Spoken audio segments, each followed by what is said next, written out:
Yo, Weebfox here, chiming in once again with another rules update. Should be one of the last ones that we're hopefully making, at least for the foreseeable future. Obviously, there's the one thing that's happening after the anniversary episode, so at the start of episode 151.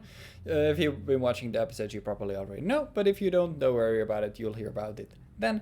But apart from that, this should be one of the last ones that we're actually doing.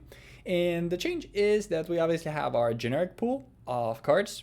And thus far, it's been like we're allowed 3 copies of Terraforming, but as that we wanted to ensure that decks that really need their field spell can guarantee those field spells. But now we're moving into more modern Yu-Gi-Oh! Like the field spells get really good, and also some archetypes just don't have field spells at all. So to balance things out a little bit, like we want to the current like pool of generic cards, like the amount that we have feels basically perfect, so we don't really want to touch that.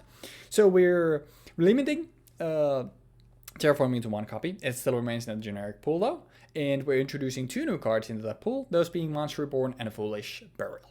It just makes sense, like with also how the TCG does things, and like how there are like you have this like these limited to 1 copy cards, but like 1 for 1 and an additional 1 in addition to like Monster Reborn, Foolish Burial, called by Terraforming, like a bunch of these like one-offs that most decks want to run in them, and like it just feels good to have those also in the lineup. So this way our generic pool stays the same when it comes to how many cards are in there, but the cards are just different. So essentially Terraforming from the previous 3 goes down to 1. Obviously, if it's in the once again in the set, then you're allowed to have as many copies as possible, like as you'd like. So up to 3, obviously, as we had in the past as well. But in addition to that, like we're introducing 1 copy of Monster Reborn and 1 copy of Foolish Burial in the generic pool as well.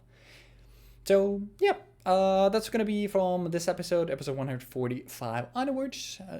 Up to the foreseeable future. That's all I wanted to chime in with. Hopefully enjoy the Gold Shark 10 episode, and have a great rest of your day. Yu-Gi-Oh! An incredibly complex card game with tens of thousands of cards. However, what if each set was separated from the rest of the massive card pool and your choices when building a deck were extremely limited? In this series, in order to learn Yu-Gi-Oh! From the ground up, I will be embarking on an adventure through the history of the card game with Jeexx. In each episode, we will have access to all the cards in a select product, and using all of the cards in that product, both of us will build a deck before playing a best of 3 match to determine the winner of the episode. We will move in a chronological order in the series, and with each new episode, we will forget the cards of the past in order to experience something brand new. We hope you enjoyed this adventure through Yu-Gi-Oh! And its evolution with us. Welcome to the historic Yu-Gi-Oh! Learning journey.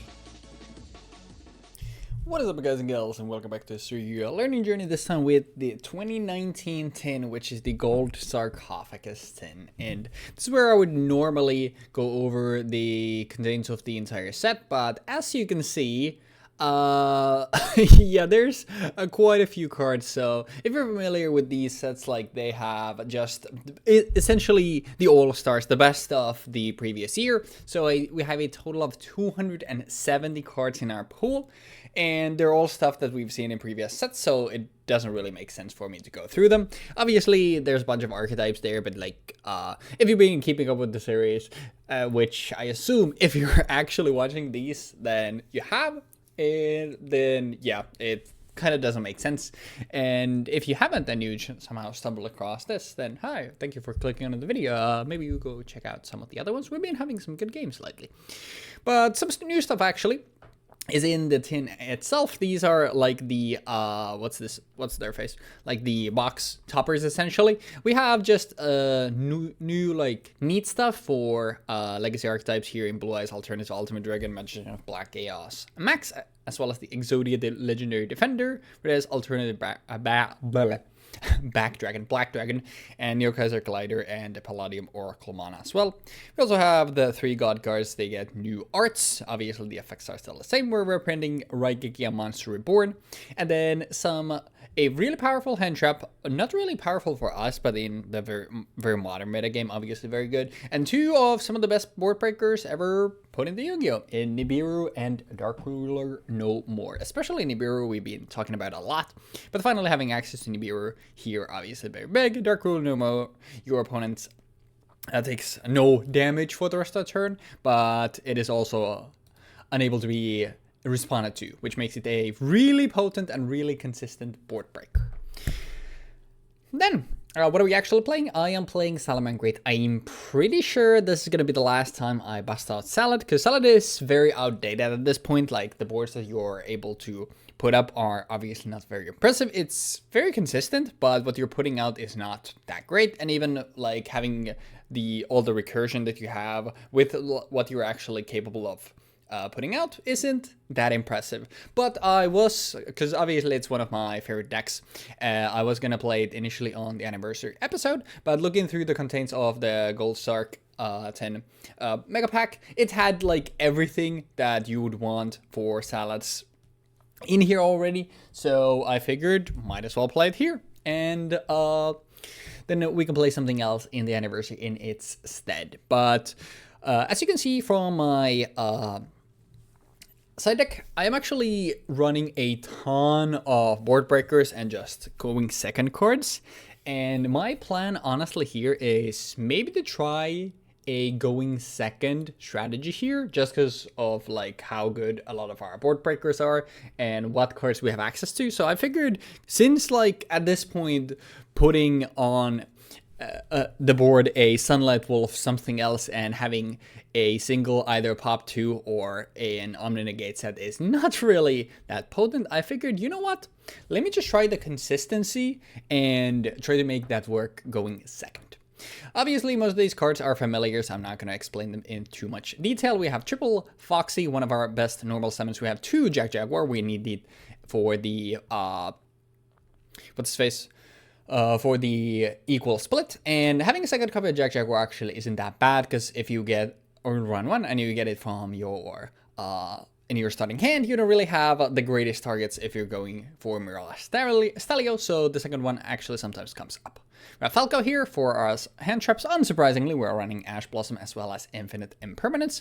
We have a single copy of Herald of the Abyss, because I really want it, because in some hands, a double 4 in the way of Falco and Jack Jaguar comes up, and if you can actually end on Sunlight Wolf with either Rage or Roar set and Abyss Dweller, it suddenly becomes a lot more potent of a board. Obviously, I would have rather had Baguska instead of Abyss Dweller, but there were no ways to get numbers in the set, so you just have to settle for this. 2 copies of Sanctuary. This is just the one extra copy is going to get cited out of it, just there to meet the quota. 1 copy of Will of the Salamangreat, triple Called by the Grave, since it was in the set itself. We have access to it here.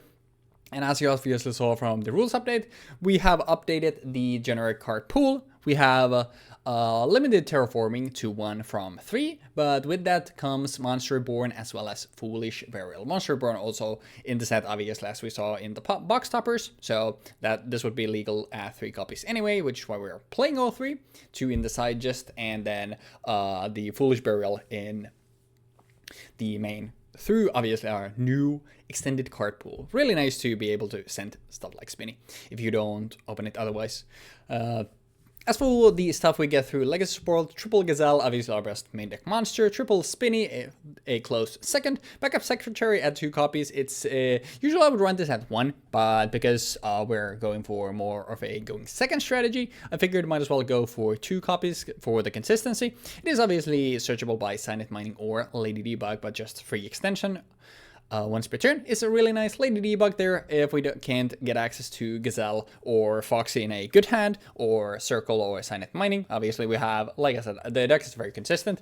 It's just to add more consistency. If I want it even more, I do have 2 more copies in the side as well. There's also a 4th that helps make Abyss Dweller in some hands, but usually it becomes a Balinx.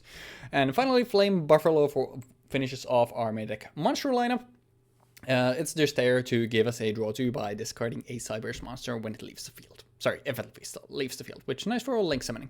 Triple Cyanide Mining, triple Salamangreat Circle, obviously just more, essentially Rotos for us. We do have the usual trap lineup in 1 Roar and 1 Rage. I do have a second copy of Roar here in the side as well if I feel like I need it. And 1 copy of Fusion of Fire. I don't think this is what I've got to play the last couple times when I've played Salamangreat, but this is the Salamangreat Fusion spell, which lets you use monsters from your hand as well as either field as fusion material. And why this is relevant is because Violet Chimera takes a Salamangreat monster and then a Link monster.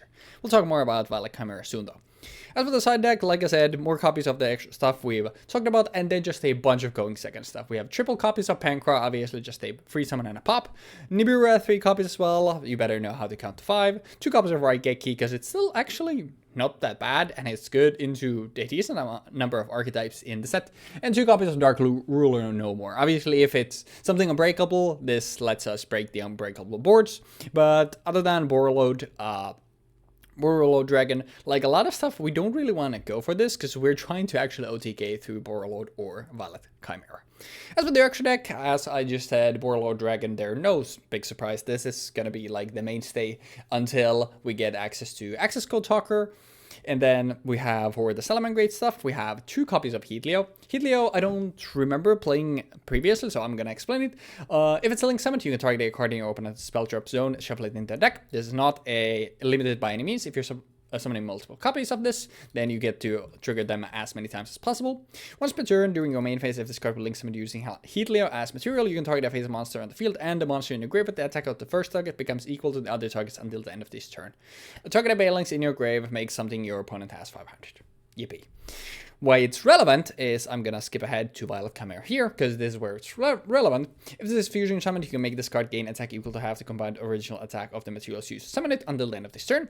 And then once per battle during damage calculation, if the monster battles monster's current attack is different from its original, you can as a quick effect double this card's attack during that damage calculation only. And if it's blah blah blah, it doesn't matter. It's just more overkill for the go in second strategy. But essentially the way to do is just, hopefully we can make Heatleo. We can first use Fusion of Fire using our opponent's Link and any of our salads to summon out Chimera. Then we do our usual salad lines, having removed one of our opponent's monsters, go into Heatleo, use Heatleo to go into another copy of Heatleo, make something your opponent has 500, swing with Violet Chimera, which is hopefully like, what would it be, at probably like 5k, into the 500 thing, and double its attack. Immediately just kills your opponent. It's the way cooler OTK, but obviously very hard to pull off. And more likely we're just going to be swinging with Boral Sword.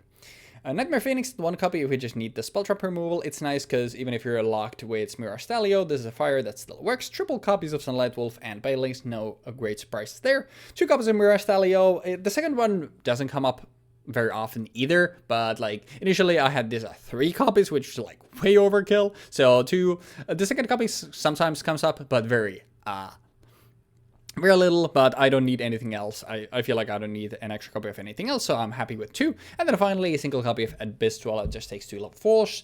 I don't remember if we've seen this before, but takes 2 level 4s while it hits as material that is original water. It gives every water monster you control a 500 attack boost. It doesn't matter. It's there for the quick effect. You can detach a material from the sky. Your opponent cannot activate any card effects in the graveyard this turn. It's nice because it only affects your opponent, which means that we can still, on our opponent's turn, if we detach this, we can still use protection from stuff like Bailing Switches. Pretty nice.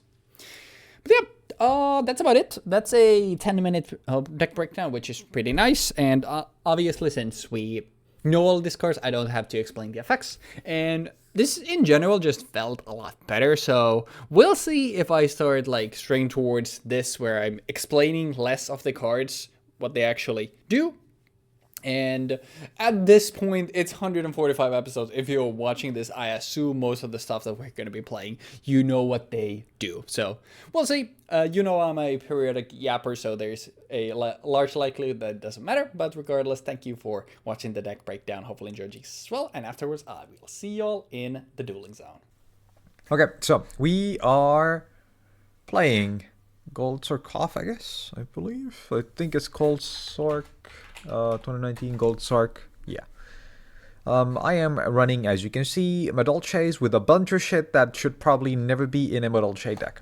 So, starting out, we have Ash Blossom, we have Crusadia Arborea, we have Arborea here specifically so that we can get Evermax, but then also, like, I think this is like the best one that I could be running. If I chose to run like Synchros or something, I could have like level 7 Synchros, like Black Rose, that I could probably use, but to summon this, I would need to essentially then go -2, because I summon this, and I pop a Link and the card that I already had on board.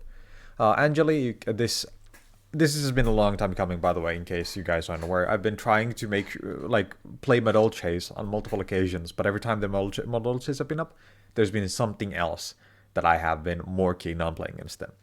But yeah, we have Angeli with the effect of you contribute this card and special summon one Madolche monster from your deck, and if you do, it cannot be destroyed by battle, but it's shuffled into the deck during the end phase of your next turn. You can use this effect of Madolche Angeli once per turn, and if this card in your possession is destroyed by opponent's card effect, then send it to the graveyard, shuffle this card into the deck. See, this effect is what all Madolche cards have. Well, monsters have. If they're destroyed by an opponent's card and sent to the graveyard, they get shuffled back into the deck. And that's kind of a neat gimmick that they had back in the day, because originally these are from like early 2010s. Obviously, we're at the end of 2010s now for Yu-Gi-Oh! And even in real life, we're at the latter half of 2020s. But back in like 2011, 2012, the idea of having an archetype that kind of just shuffles themselves back into the deck so that you can reuse them was cool. It was novel. And then they started getting actual cards that were pretty good, like Hook Cake, which has the effect of if this card in possession is destroyed by opponent's card, shuffled in the deck, right? And then second effect, you can target one monster in your graveyard and banish it. And if you do, special summon one Madolche monster from your deck, except Hook Cake. Now, this deck obviously needs to use cards for resources, so certain cards will end up in the graveyard. For example, when you're making XYZ plays, the materials are not sent to the graveyard by your opponent's card effects, therefore they will be stuck there. So you have other cards like Hook Cake here that utilize that. Even Angeli here, it tributes itself, you summon a Hook Cake with it, and then you can sack or banish the Angeli from the graveyard using Hook Cake. And now you don't have a monster in the graveyard, which is important because certain card effects in this archetype require you to not have any cards in the graveyard for certain things to work. But then we have Mageline, same effect, same Madolche effect, and if it's normal split-up summon, you can add a Madolche monster from your deck to your hand. And then Messengelato, same Madolche effect, and if it's special summon while you control a beast Madolche monster, you can add a Madolche spell trap card from your deck to your hand. Mufile, which has the effect of when it's normal summoning a spell summon one Madolche monster from your hand. This card is in here because of, for example, back in the day you would summon Mufile and then summon Messengelato, get Messengelato effect, and then you're kind of stuck there because you have a level 3 and a level 4 in an XYZ archetype. But now you can make something happen, possibly. Petting Sessor, same Madolche effect. If you have no monsters in your graveyard, you can spell summon this card from your hand. And if this card spell summon, you can spell summon one Madolche monster from your hand or deck, except this card, except this monster named the same as this. And if you do, reduce its level by 1. Also, you cannot spell summon monsters for the rest of this turn, except Madolche monsters. So, this card you usually use to summon Pudding Cess, which has the effect of gains 800 attack while you have no cards in your graveyard. No monsters in graveyard, and if this card in position is destroyed, shuffle. And then after damage calc, give this card battle your opponent's monster, you can target one card your opponent controls and destroy that target.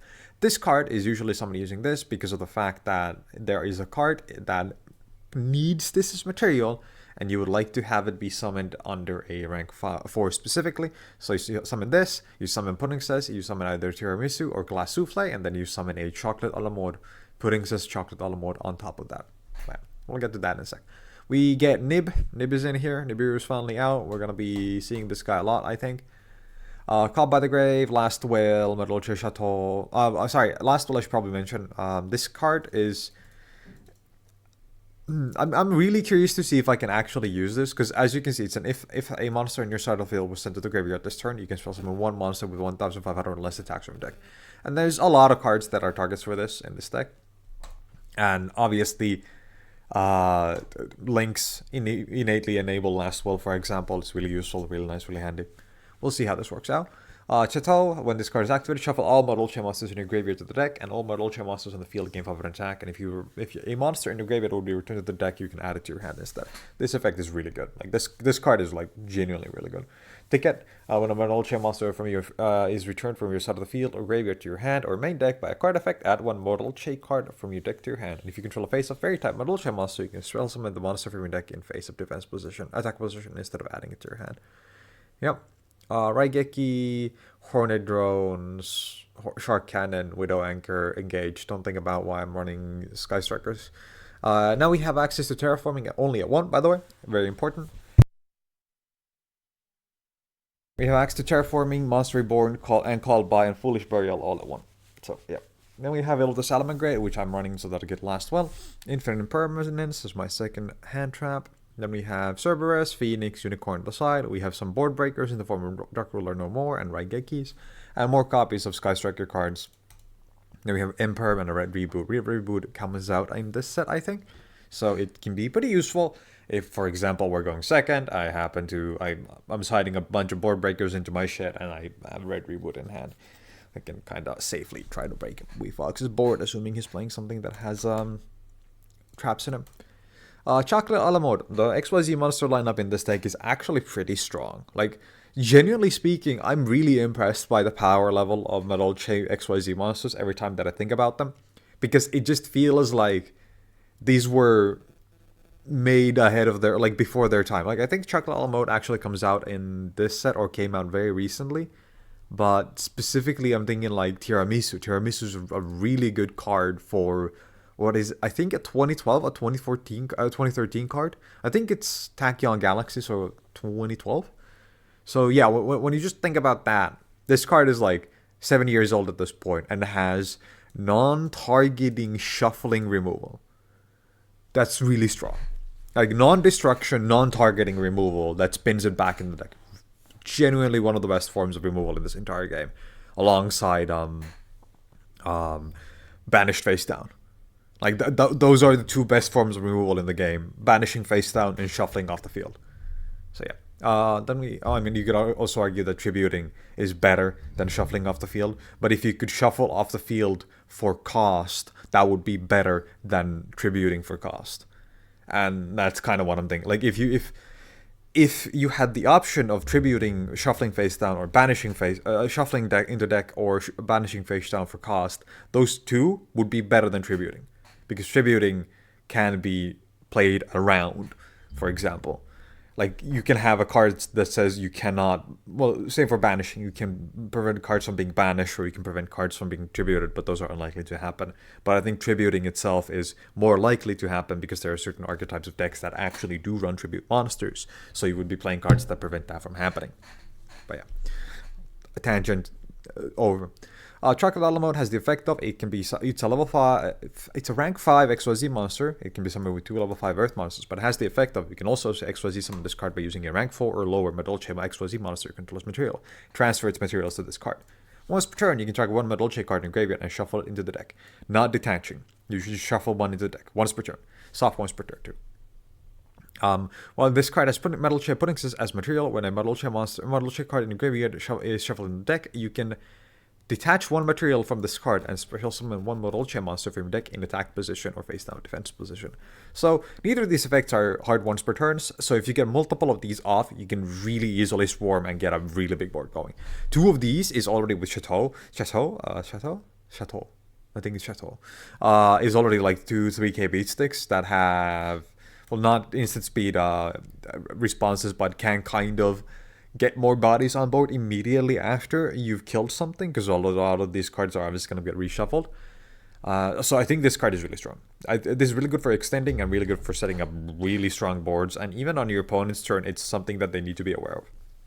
Tiramisu, the original Madolche XYZ monster. 2 level 4 Madolche monsters. Once per turn, you can detach one material from this card, then target up to 2 Madolche cards in your graveyard. Shuffle those cards into the deck. Also, after that, shuffle cards your opponent controls into the deck up to the number of Madolche cards returned.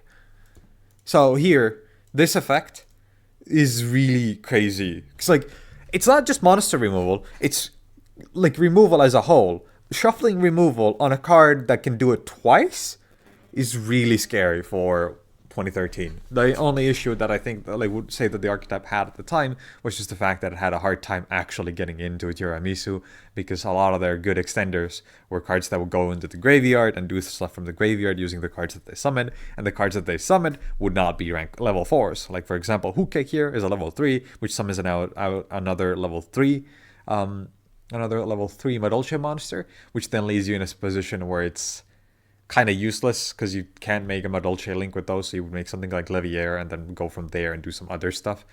But yeah, set some cards, set up a bad board pretty much. But yeah. Then we have Glass Souffle, which has the effect of requirements of 2 level 4 Madolche monsters. All of these require Madolche monsters, level 4 specifically, which is kind of hard to summon, obviously because of Mufal and whatnot, being level 3. You can detach 1 material from this card and then target 1 Madolche monster in your graveyard on the field. Oh, sorry, this is a quick effect. This turn, that face-up monster is unaffected by monsters' effects except its own. If a Madolche card is sent to your graveyard while this card is on the field, you can shuffle up to 2 cards from the graveyards into the decks. You can only use each of the effect of Glass Souffle once per turn. This is instant speed, shuffle 2 cards from the graveyards into the deck. And on top of that, it is a protection from cards such as even Nib, because Nib tributes cards from field, right? But this isn't for cost, this is for an effect.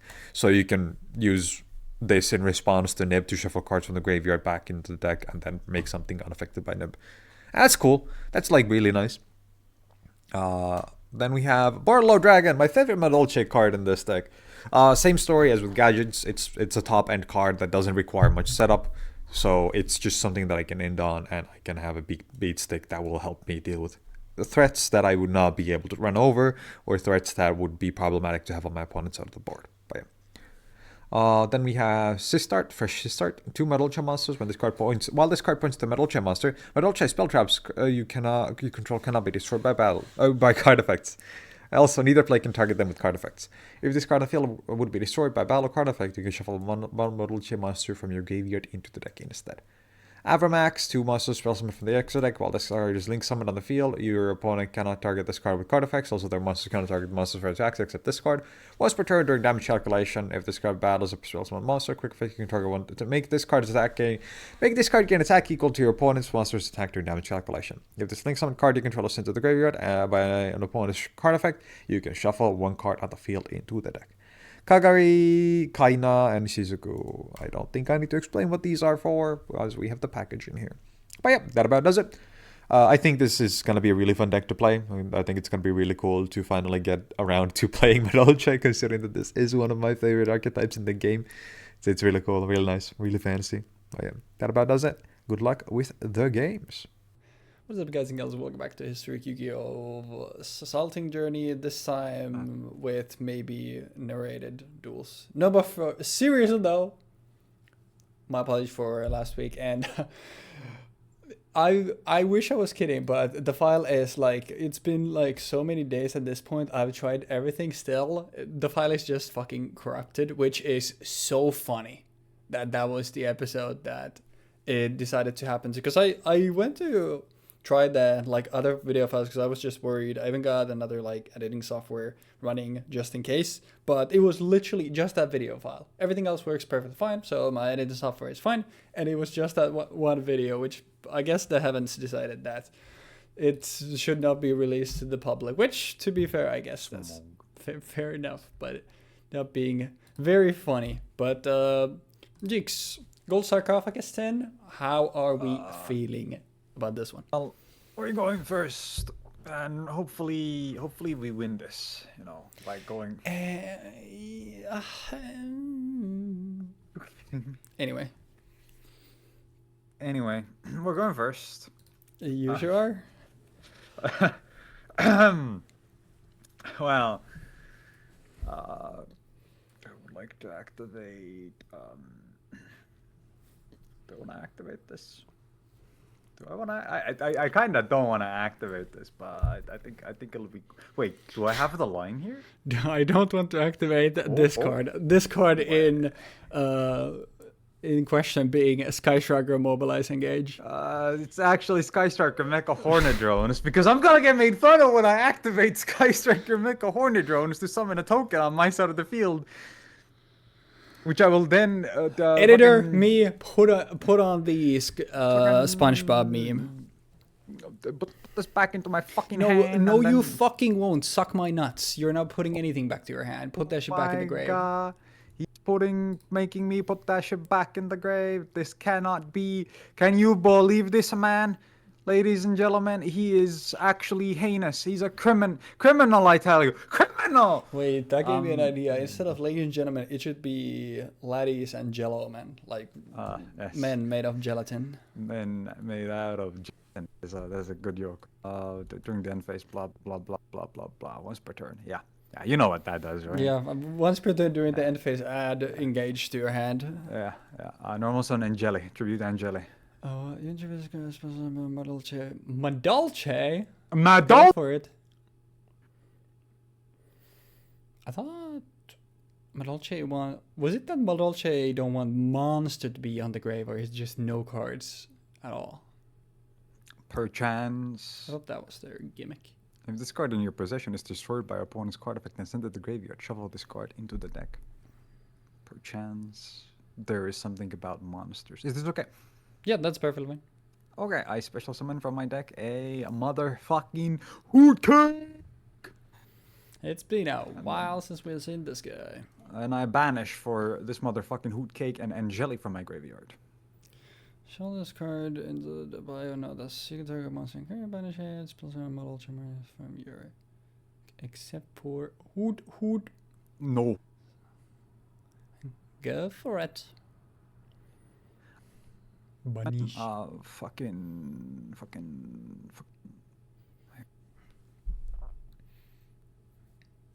Why, I can actually do shit here. Wait, that's crazy.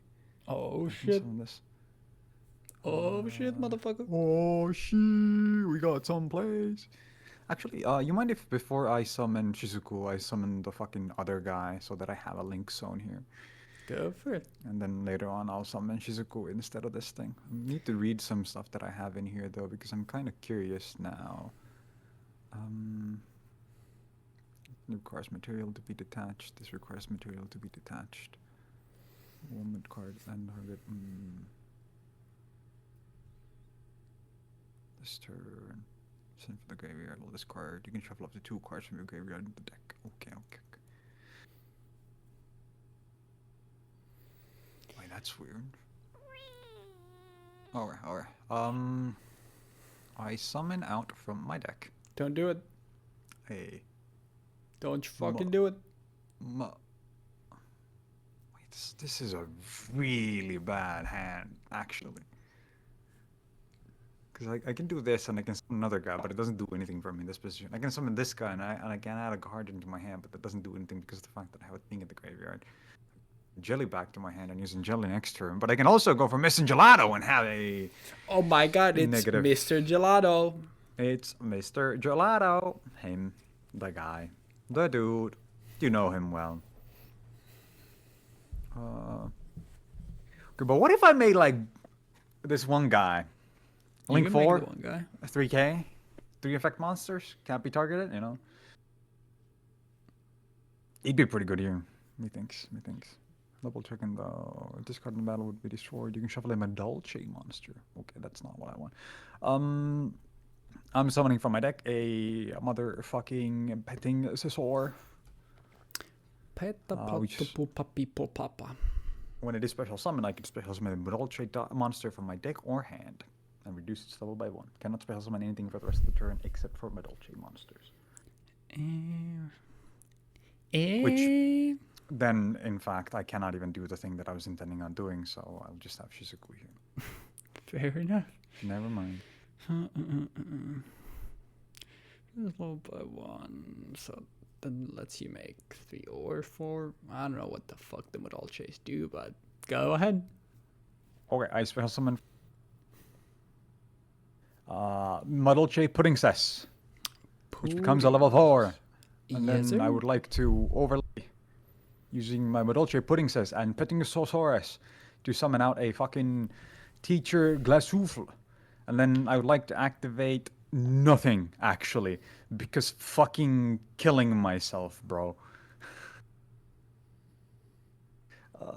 This does what here, actually? When a Madolche monster is shuffled in the main deck. Okay. So I would need to detach a material. Then I would need to... Because I can use this to shuffle these things back into the... Oh, actually, this should probably be in defense. These things have so low attack.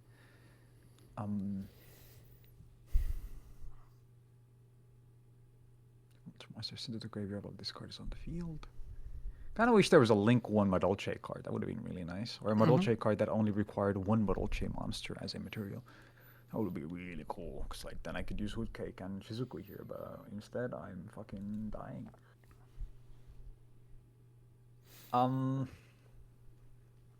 What I'm like looking at right now is because I can to make a card unaffected by monster effects. It's only gonna be one though, and can only be used once per each turn. So I can detach and shuffle 2 cards into my deck. But I think because I kind of don't want to. I think I want to detach this, targeting targeting fucking Glass Souffle, making it untargetable, unaffected by other monster effects except its own. And then when if a Madolche card is sent to the graveyard, this card is on the field. So if you don't respond to this in some way, I shuffle 2 monsters from my graveyard into the deck. Yeah, that would get from the deck, so that would empty out your... Oh, it is, yeah. Yeah. I was thinking if it was like a replacement effect or something. Is that okay? Yep, that is fine. I shuffle this into the deck and this thing into the here. Because it's not a cost, it works. And then fucking end phase, I activate the effect of Shizuku to add to my hand a card with Sky Striker in its name that is not in my graveyard, and I add to my hand a Ingog. Ingog. En Pupu Kaka. Pupu Kaka. Alrighty. Well, I don't know so what talking about this deck with Oni, Mm-hmm. and there's a card that gets released next year in timeline that says target a card your opponent controls and a Madolche monster you control, negate the card, and the Madolche returns to the deck or some shit. Sheesh. That's a pretty good card. I'm assuming it's a quick effect. Yeah, it's a trap. Ooh. Yeah, that's pretty good. It's a pretty good card. And it has a graveyard effect too. Oh, shit. And there's a card in the deck that says you search for any Madolche spell trap from your deck. Yeah, that's pretty decent. It's a pretty okay I mean, I guess I'll just start with this. I call upon the Herald of the Abyss to declare Earth Fairy.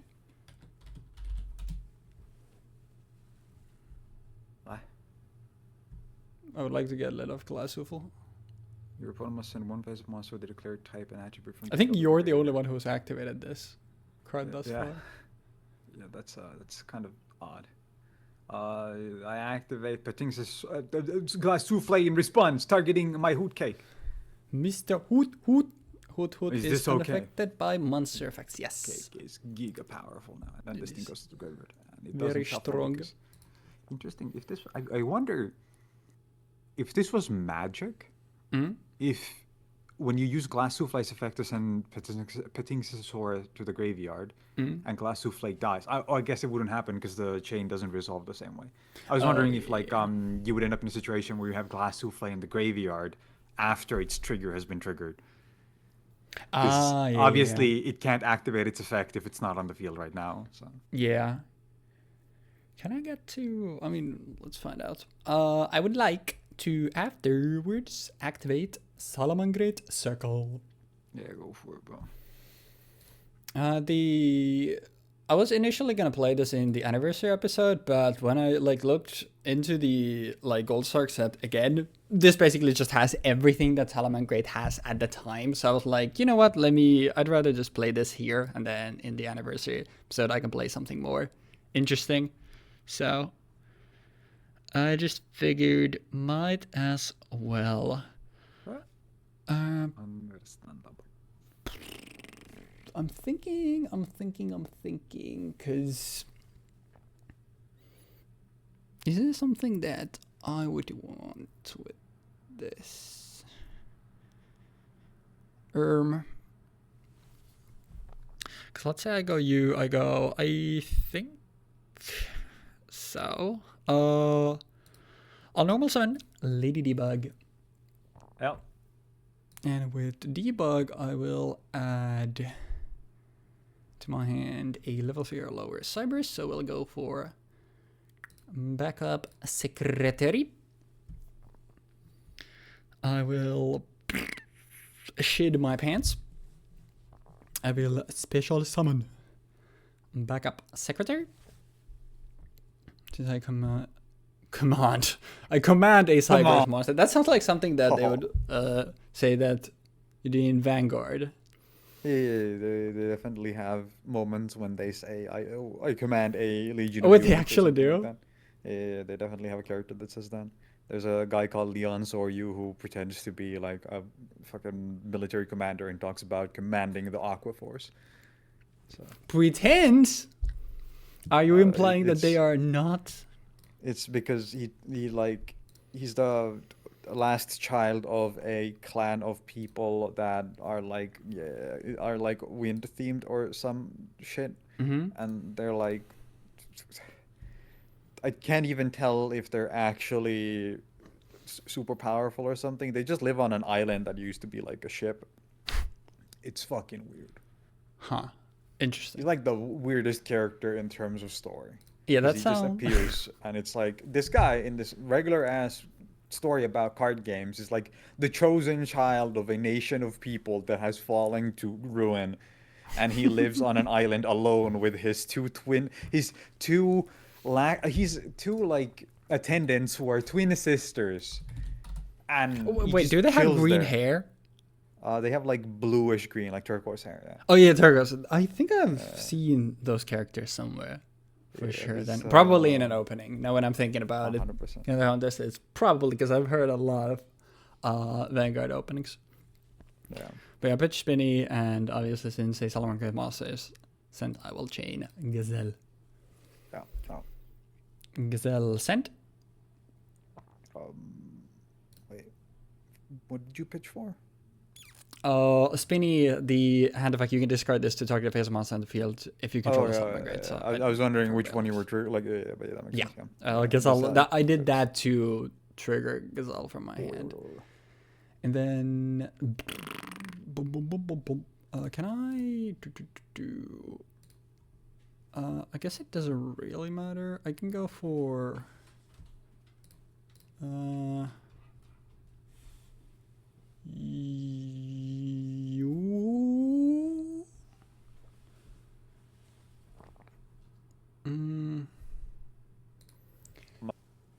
My precious combo gem versus their combo slop.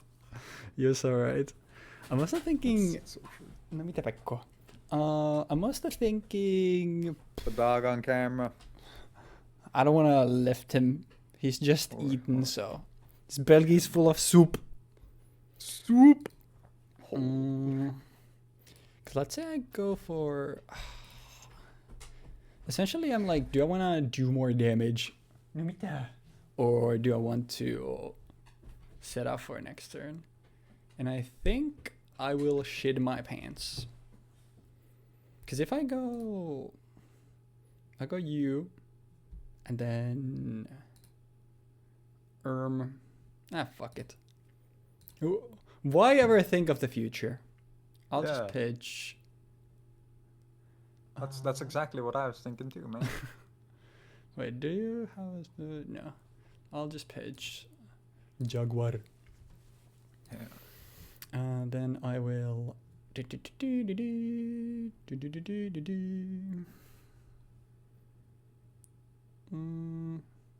don't think this matters, right? Not really.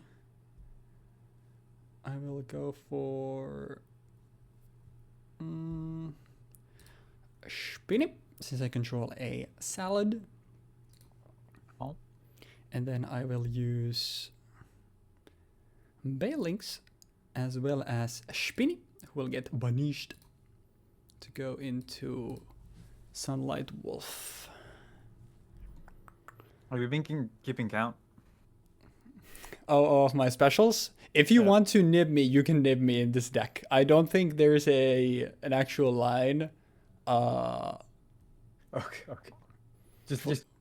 But it's like I'm currently at. Because Because I was looking at this and like, damn, Honestly. bro, that's at least 4 or 6. I was gonna say I'm pretty sure 4 because it's like there was secretary, This is there informal. was Spenny, there was Jack, there was Bailings. Oh yeah, we're currently at 5. Then I will use the effect of. Actually, yeah, I would rather do this first, right? I think Sunlight Wolf is one of the weirdest fucking things in the world because it requires itself as material, and it's just like, who thought that was like I mean, an technically, acceptable it doesn't require itself as material. It can Look for use the- itself as material, though. that a card has to have itself as a material, because like normally you would never expect an anime deck to be playing more than one copy of a card. Yeah, I mean, it's just the whole gimmick of salads in general. Actually, why did I even go for... Oh, yeah, I want to circle back in that. I was like, why did I even go for Wolf in Wolf? Because I don't even... I don't have anything for some levels of effects. But do I still... No, I don't. I was going to say, like, do I still want to do something else first? But no, I don't. The shit doesn't matter, right? Nope. So then I will I don't think this matters. No. So I'll just go you and you into the Boral Sword, The ball sword. which is special summon number 7. That's when I activate the thingy, and then Yep. Then you go. it's over. Then I have a big fucking goon, and you have a big fucking goon, and then I don't have anything to do because I can't activate my spells. Yippee! Well, We love that. Anyways, I'll go Bellface. And this fucker was unaffected, so I guess I'll swing into Shizuku first, activating the effect to have it and get its attack. to have it. You will go down to 750 attack points. I can't believe that. Then you're currently at 3,650, which means that I take 2,900 damage. No, 3,700. It always does 3,000 damage. Nope, it does not, because you lose 100 attack. Oh, sorry, Each because I spell in my lose graveyard. down. Let me. Oh wait, I no longer do that. And then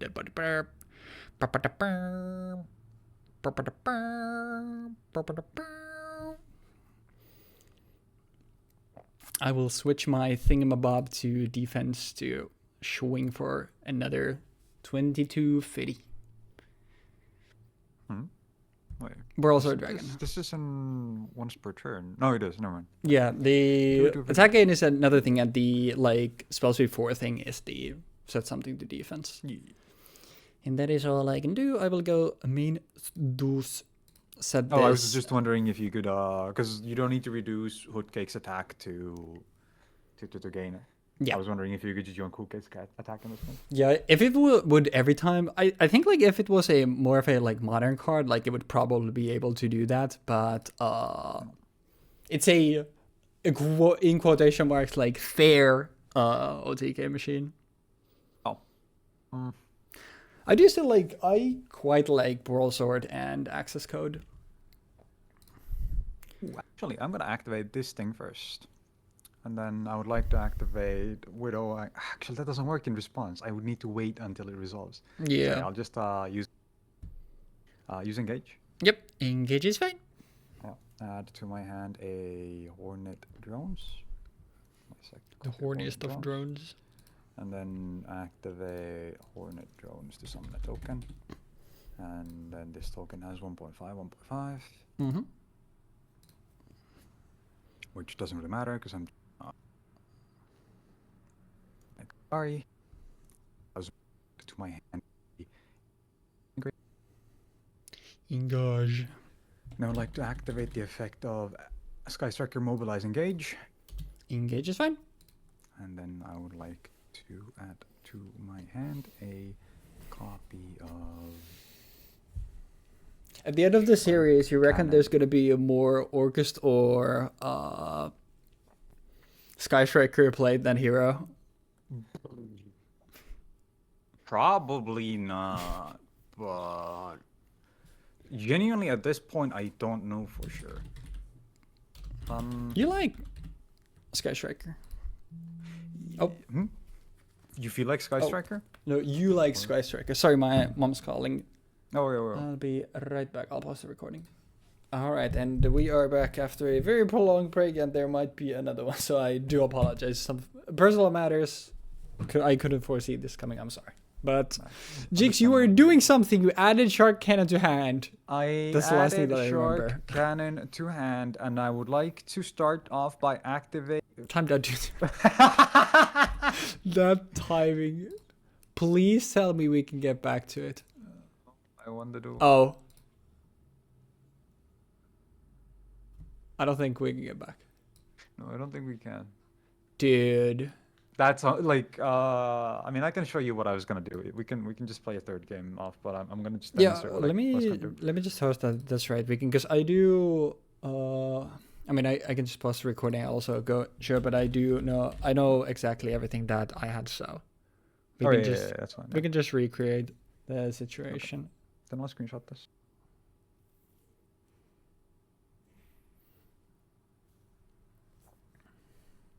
What cards did I use? Actually, yeah. Let me. I'll stop the recording for just a second so I can just exactly put the stuff back in my grave as it was. Oh, I can send you screenshots. Oh, okay, perfect. You're in the duel still? Oh yeah, I'm still in the duel. Yeah. Oh, okay, perfect. Yeah. Because the only thing we didn't know was just my set and the card that I had in my hand, and I do remember those. So then, if you everything in my grave, then we can just perfectly recreate it. Obviously, can't recreate what was on top of the deck. But Yeah, but that doesn't matter. Yeah, it because doesn't of the matter fact because it's that like information that it's random anyway. Yeah, exactly. So yeah, okay, perfect. Yeah. And it doesn't matter if you know what's in my hand or not. So Yeah, and don't worry, I'm only looking at the relevant stuff. I'm trying my best. But yeah, I started a new one. It's a very different kind of scuff episode base. So we were on your turn. So I'll just do this. And then let me toss everything back. life point for 650 and 8 Yeah, I had paid for Herald, so I did this, and then I had let me go here to sure I had you have 6,500. Oh yeah, I accidentally took that way. Yeah, so let me. You're right. I mean, if life, I can easily win this turn, so you might as well. Okay. All right, there, Buster. So I had the only thing I had banished was a spinny, and I had this thing said obviously now you know, but whatever, who cares? Add this. Don't worry, I didn't see it. And then I had, what was the other stuff? I had this in defense, and I had a Boral Sword here. And then, oh yeah, I forgot Sanctuary was activated. So, well, why does it go here? Hold up. Hold up. Yeah, that's the thing that I was confused about when I was playing Orcust. Oh yeah, I remember now. So yeah, that's young.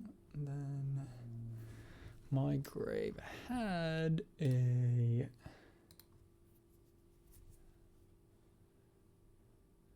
this guy. It had a Balings, I think, yes. And then it had a Gazelle, a backup sack, a debug, and a Herald of the Abyss. And then, oh yeah, also Emperor. So have these in here. Add this in my hand. Add these set and yep, I think we're here. Okay. This was the first game too, but now that I'm Yeah, thinking about yeah, it was. I just Okay. it felt a long time because I think Oh, I yeah, took like like a almost 20-minute phone call. So. Yeah, that's all good. All good. And I would the like to cards that I start knew off- in your hand were Engage and Shark Cannon. I didn't. I invest. do not have engage. Oh wait, that's what you use for the Shark Cannon. Never mind. You technically don't know anything other than the Shark Cannon because the Widow Anchor I also didn't add. I drew into it. And I just played it earlier because I was like, oh, I can do this, but no, I can't do that because I was intending to activate Engage, use Widow Anchor during the stack, and then yoink the Boral Sword. Also, Boral Sword is 3,750. Oh, that was just that I forgot because okay. it's until the end of this turn. That was just what I had forgotten to remove. So that was just my mistake. I would like to start off by activating a Widow Anchor targeting your Boral Sword dragon. Yep. So it is negated and you get I gain it. control of it. Yes. But before that, before I gain control of it, I would like to respond with Shark Cannon targeting your Sunlight Wolf. Target one monster in front of the graveyard, but the monster if you have to play. Okay. The Sunlight Wolf is banished. And I get to special summon it. Right? Yeah. And then I gain control of Boral Sword and I gain control of Sunlight Wolf. Now, Sunlight Wolf, even though it has been special summoned from the extra deck, it does not count as having been special summoned from the extra deck because somebody doesn't know how they're writing their rules anymore. I mean, now you summoned it from the grave. Well, it was summoned from the extra deck, and that's why I can summon it from the graveyard, because it was properly summoned from the extra deck. But otherwise, I could not summon it. Because it came back from the graveyard, now it forgot. Because it's just the last time. But if it goes back to the graveyard, you can still summon it. Wait. It's the stupidest thing. You can't do that for Synchros, though. Isn't it Synchro You can. all of them? You can use Stardust. You use Stardust multiple times if it's properly summoned. Because I always understood that it was like the if you awaken the Dragon Age Stardust, you use the effect, you don't get it back. But if you summon it properly, then you use it, then you get it back. But then next time you would use it, you no longer get it back since the last time it came from the graveyard. That's how I understood it. Gotcha. Because if it goes to the graveyard a single time, it cannot remember that it was summoned from the extra deck because it has left the field. It no longer has any of the attributes that it had while it was on the field, because of the fact that anything that was on the field applied to it ceases to be applied to it when it goes to the graveyard, which means that it's just summoned from the graveyard because of the fact that it was summoned properly, and therefore it should be able to repeat it infinitely, which it can in the games, for example. Okay, gotcha. It's fucking annoying, I'm gonna be honest. I hate because it was already confusing, but that's how I understood. At least it was then okay, this stuff is at least. It's just the last place it was summoned from, but no, it doesn't even work like that. So yeah, exactly. Also, all of this happened, by the way, in Jeexx' standby phase. I mean, yeah, because of a quick. We always joke about it, about all of it, because sometimes we forget all of this happening in the draw phase. But now it's which is actually important. This stuff can be done in the draw phase. So here I have a couple of things that I can do. So for one, I have a Link 4 currently and a Link 2. But the problem is because Sunlight Wolf, as I said, has been summoned from the graveyard and not the extra deck, it cannot be used for Crusadia Avermax, which I do have in my deck. And I cannot use my Boral Sword Dragon as your Boral Sword Dragon, as material for summoning I can use it for material for summoning an Avermax because it has been special from the extra deck. I do not actually know if it counts as having been summoned from the extra deck if I take control of it. I think it's still because it hasn't left the field. I think it's still works. Yeah. But regardless, it's inefficient to summon Avermax using it. So I will be doing that. So instead, I'm gonna just think for a second because there's a couple of lines of play that I do have available to me. Salamangreats do have a way of popping shit, right? Instant speed. Yeah, the two big back row are an Omninegate if you control a Salamangreat monster, or a pop 1 at all times, or pop monsters equal to a Salamangreat's link rating that was summoned using its own name. Those are like the two main traps. Actually, don't even know. I think at this point, like, they have more, but like nobody runs basically anything except for those two. Then I think my actual line of play here is the one that makes the most sense. So I can't make Avermax, obviously, because I only have up to link 5 or link 2. So I'm gonna just send the Boral Sword and the Kagari and the Sunlight Wolf to the graveyard to special summon out, as you might expect, a Borload Dragon, which is like really fun. Again, like, it's insane how good this card actually is as a top end for a low power deck. Yeah. Because I was thinking about, like, how do I make a card that can actually have an immediate impact when it hits the board and it's actually difficult to deal with? And the only answer that I could arrive to with this deck was Borload. And even then, like, Petting Saurus, if you want to read the, like, it has a lock on it, right? Which makes it really difficult to get into this. But the fact that I have the Sky Striker package, which allows me to yoink material, makes this way easier, which then, like, in my mind at least, feeds into kind of a synergy between the two decks, because you usually don't care about having cards in the graveyard as much, except for, like, Petting Princess or Petite Prince. I don't know what the fuck this name, man. I hate this name. But yeah, then I would like to go into combat. Beginning of battle phase.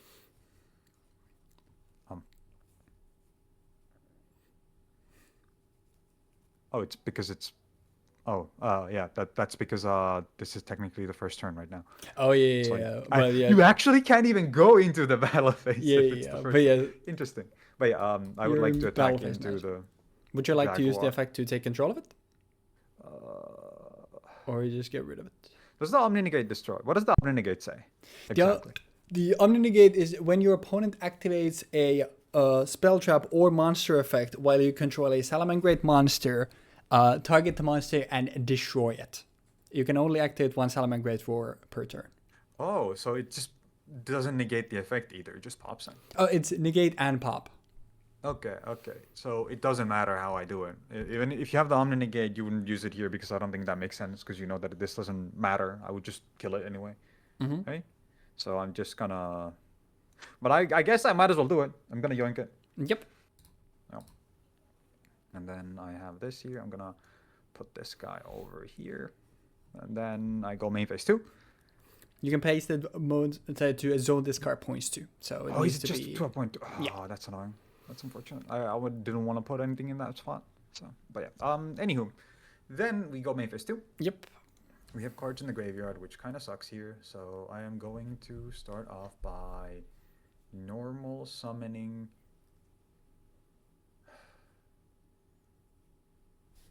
Angeli. That's fine. Okay. I would like to activate the effect of Madolche and put it in a spell summon a Madolche monster from my deck. Yep. I would like to special summon. I just realized that Hootcake wasn't supposed to be on board. I think. What do you mean? No, it's unaffected by effects, so I actually don't know. Because of the Angeli effect, it should be shuffled, but I'm not 100% sure right now. Okay.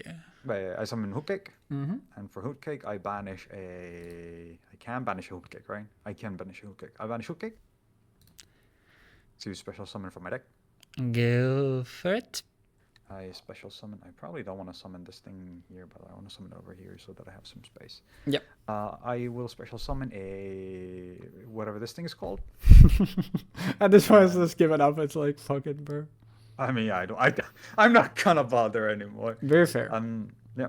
Effect. I would like to special summon for my deck because it's for the rest of this turn, so I can still use this. Yep. Yep.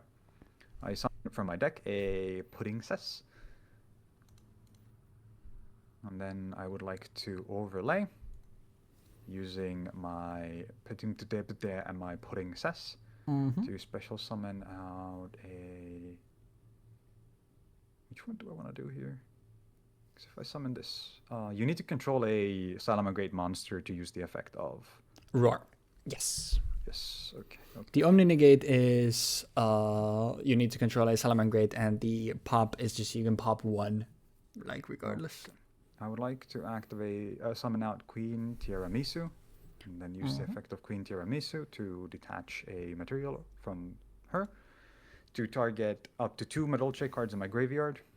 I would like to target and That's focus your opponent think that controls. I'll just save you the trouble because since you okay. always blend this anyway, I'll just negate tiramisu here.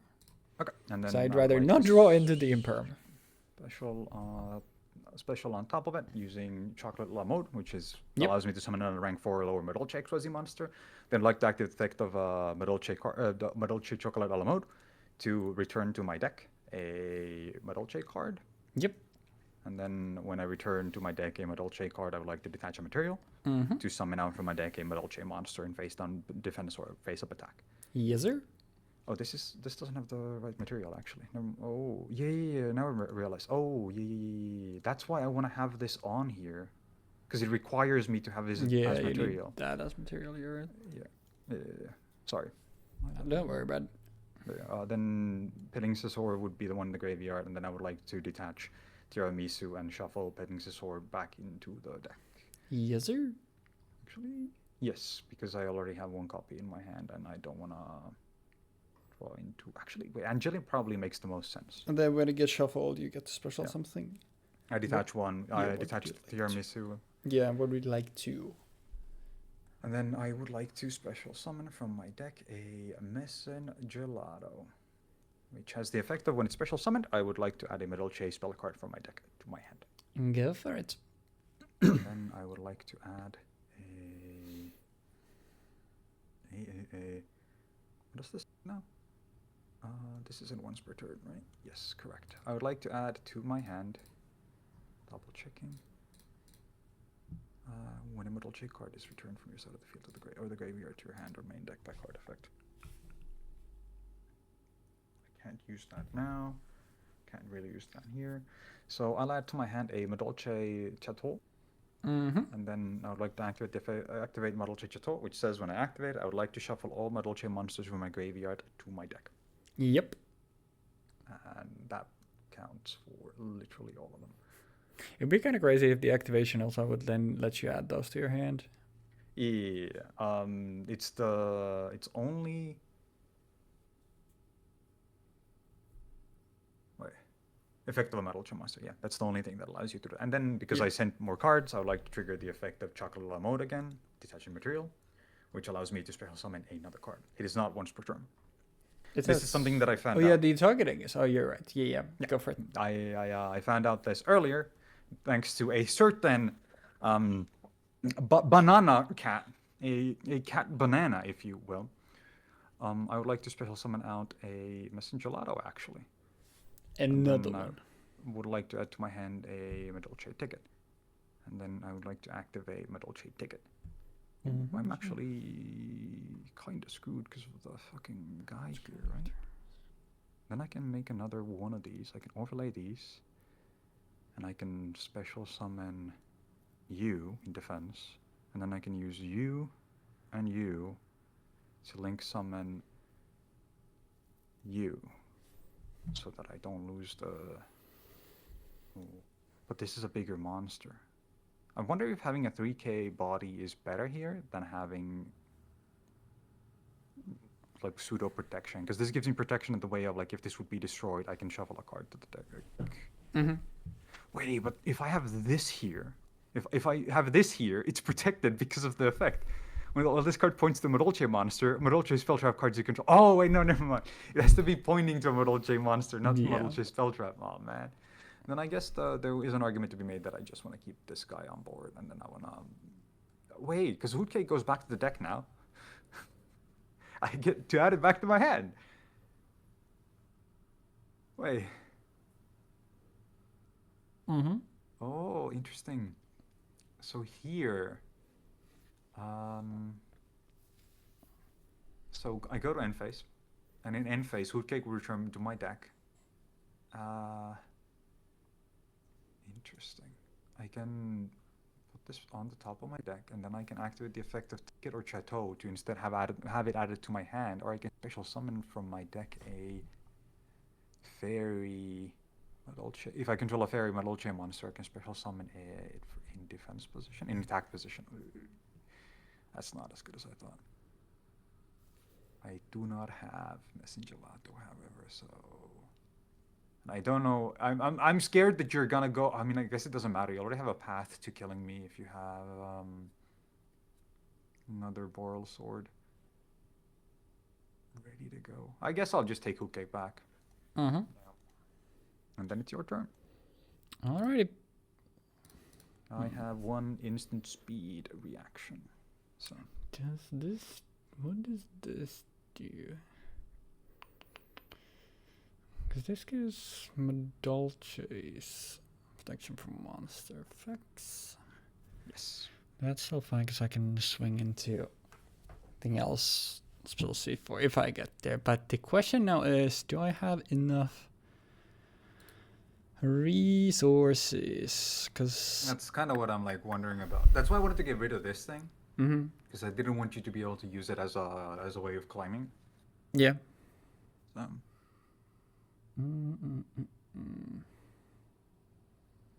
Oh, you could have actually still done that. Wait, I'm stupid. Yeah, because this isn't a hard speed turn. Oh. Huh. Okay, because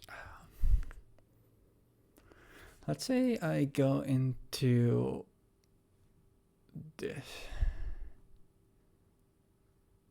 Actually, if I go into that,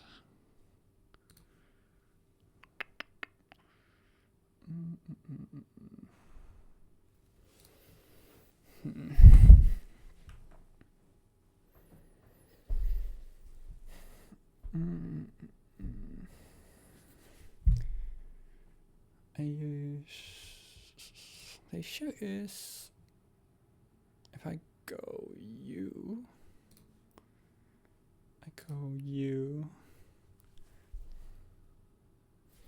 so what did this should say? When a Madolche is returned, do a Madolche control. You can spell the monster. Okay.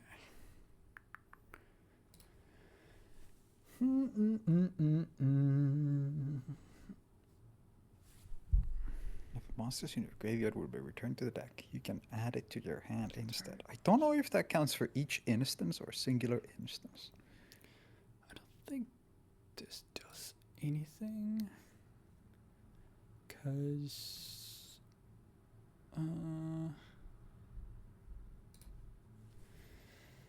even if I do that, I don't, it doesn't matter.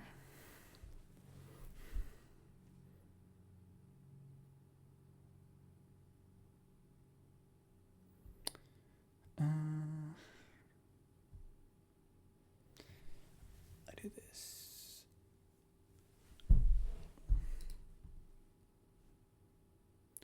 So the issue is that I don't think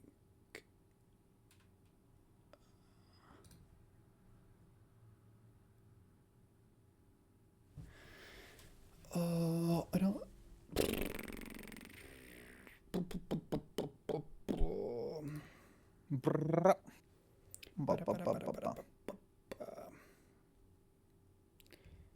Is it still always this? Because I'm mostly, because I don't, there's no way I can kill you. It's basically just like, how can I set up a situation where I'm the least likely to die on the crackback is essentially what I'm wondering. It's kind of interesting because the situation here is kind of crazy for me. Because, like, this board is not bad at all. Yep. And then, like, the fact that, like, I have a really good setup for next turn, too.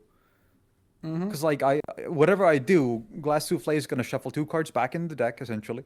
Yep. Then that's going to give me 2+2 in hand, or just the immediate summon. That's huge. That's, like, actually massive. Yes, sir. So. I'm really confused, though, because Ticket and Chateau seem to be at odds here. Because Glass Souffle... Wait, what? You can only use the effect of Madolche Ticket once per turn.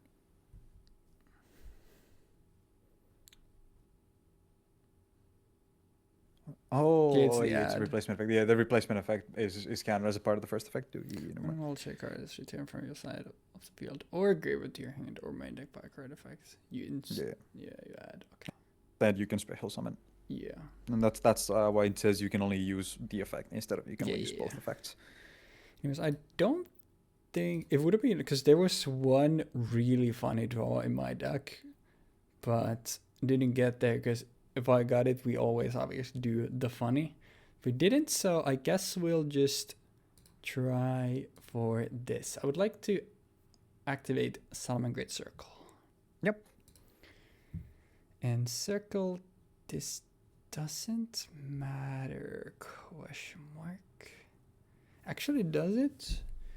Because let's say I go this, I go that. No, it's...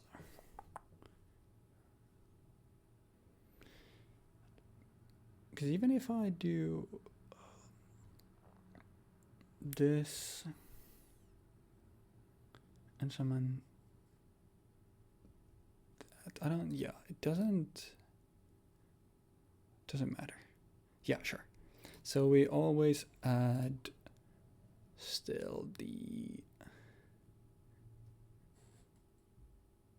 gazelle, question mark.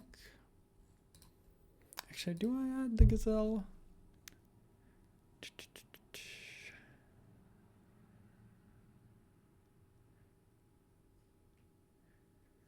Because I can't.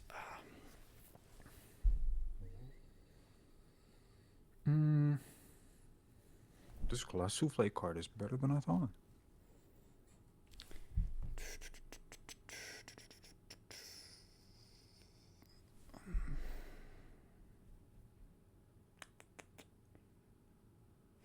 Because this doesn't. Because if I go for that.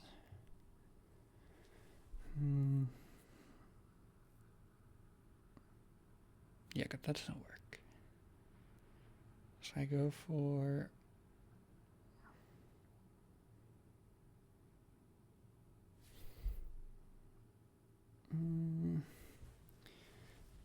yeah, it's fine. Normal summon Gazelle. And Gazelle Foolish. I'm checking something. Go for it. Does the trigger effect happen if the Madolche card in question is an exposed material to glass souffle that's being sent out to the group? Okay. Yep. The Foolish is fine? Yeah, the Polish is fine. Alright. I will... Actually, yeah, because if I send this here, and then I go into...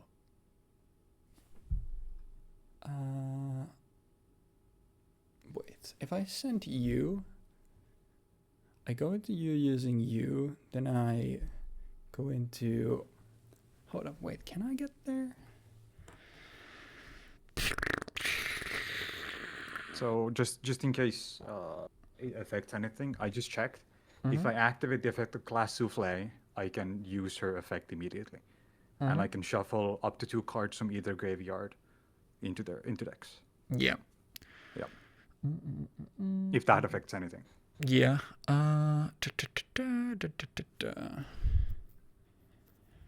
Because I don't think...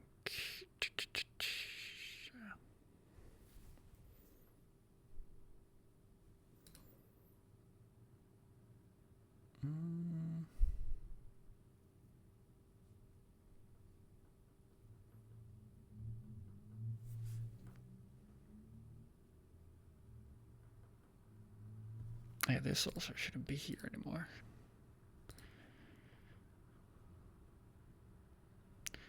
Because I don't think this does anything. If I go into this... Wait. If I foolish...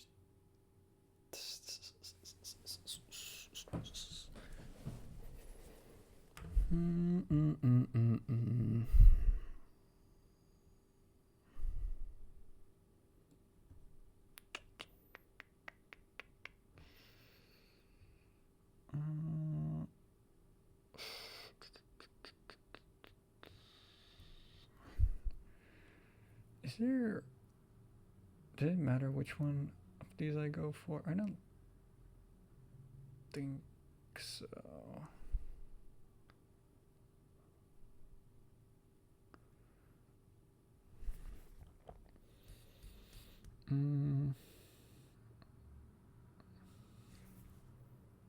Not really.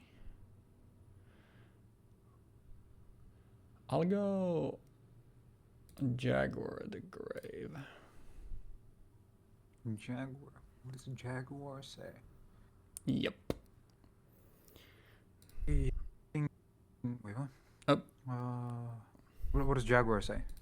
Jaguar says that it inflicts piercing, and if you control a Salamangreat Link monster while this card is in your grave, you can target a Salamangreat monster in your grave, except Jaguar, shuffle it in the deck, and if you dispose summon this card to a zone, the Salamangreat points to. Yep. That's fine? Yeah. Yep. Then I would like to use Gazelle to make a Bailings effect to add a Sanctuary to hand. To hand. If Salamangreat you control would be used for the battle card effect, you can banish this card from the graveyard instead.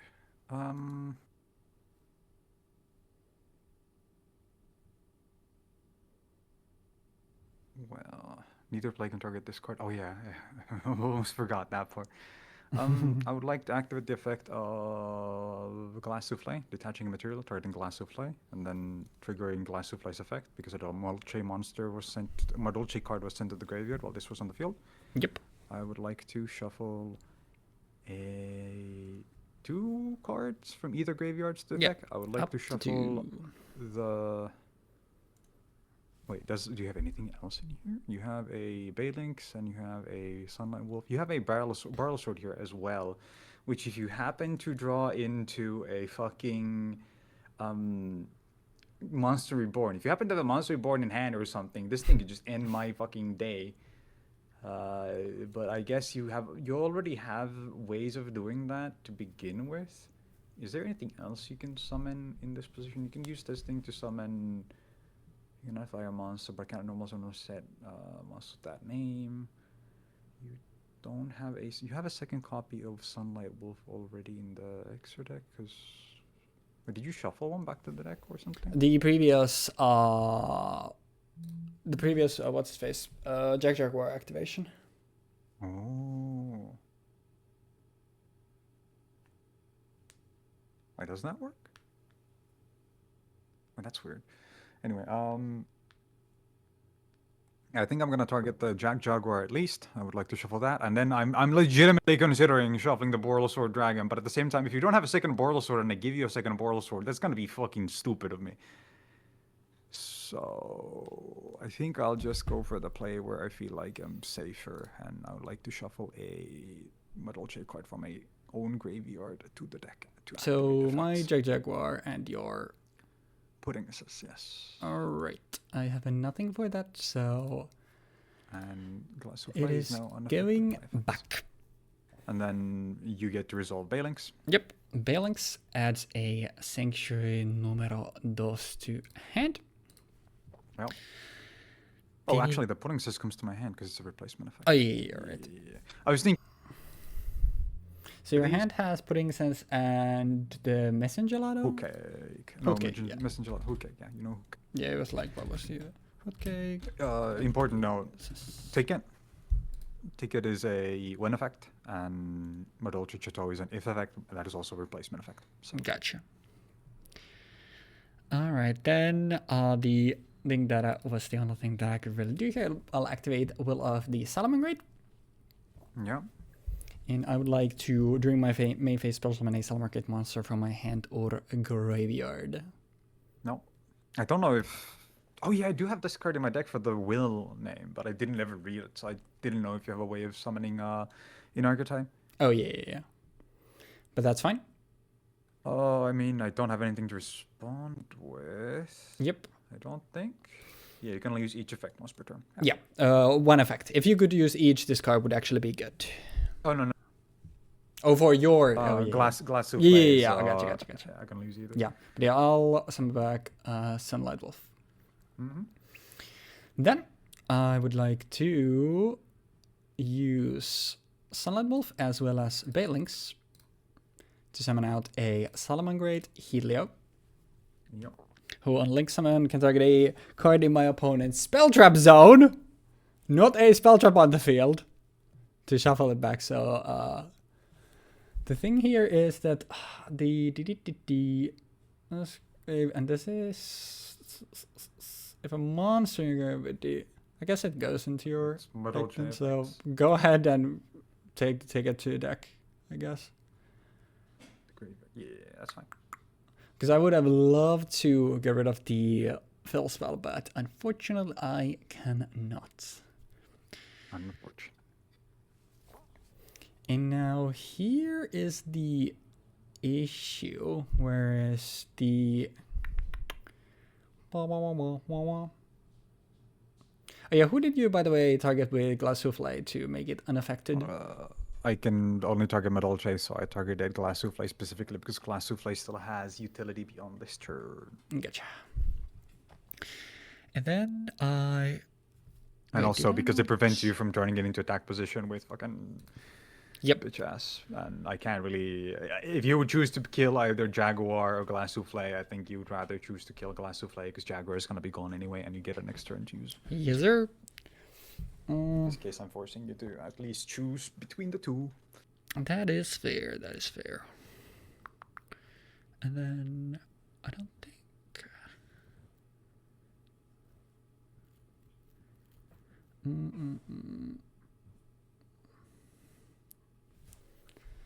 I mean, it's not great, but I think it's the only thing that I can realistically do here. So we'll use my Sanctuary to make Helio using Helio. Yes. And there are no eligible targets for this one because it's only in your opponent's spell trap zone. Yeah, because this can shuffle multiple things, which is like the one useful thing about it. But I at least now can This is weird. deal. It is very shady. This is not a good card. It's mostly just here because at this point, like, you just don't have a lot of like ways to actually do stuff, and like because like there's no access code yet. There's like Boral Sword is obviously a nice way to go into. A nice thing to go into when you're going second or you actually are trying to win the game, but Helio comes up sometimes when you can't make Boral Sword, like in this case, or more often it's just like you don't have a line to make Boral Sword without using Mirage Stalio, and because Mirage Stalio locks you into fire effects for the rest of the turn, then Boral Sword doesn't really do anything, so this way at least you can do something. Yeah. But even without the attack reduction, I couldn't kill you, and I'm still like gonna be basically left with nothing. But at the very least, I can at least, try something. And the issue here, this doesn't have that, but you can still remake it, which is an issue. But I would like to use the effect of Helio to target Chocolate is the only thing, because the Glass Souffle is unaffected, Jaguar is going away anyway, and Borlord can be targeted, so I'll target Chocolate mode and make it the smallest thing, which is Baelings, so make it 500, so it's 1,000 because of Chatton. Yeah. And then I will attempt to swing at it for 13, but I assume it's going to be 800. Damage step? Yep. Okay. In damage step, I activate Borload Dragon to reduce its attack buff. Yeah.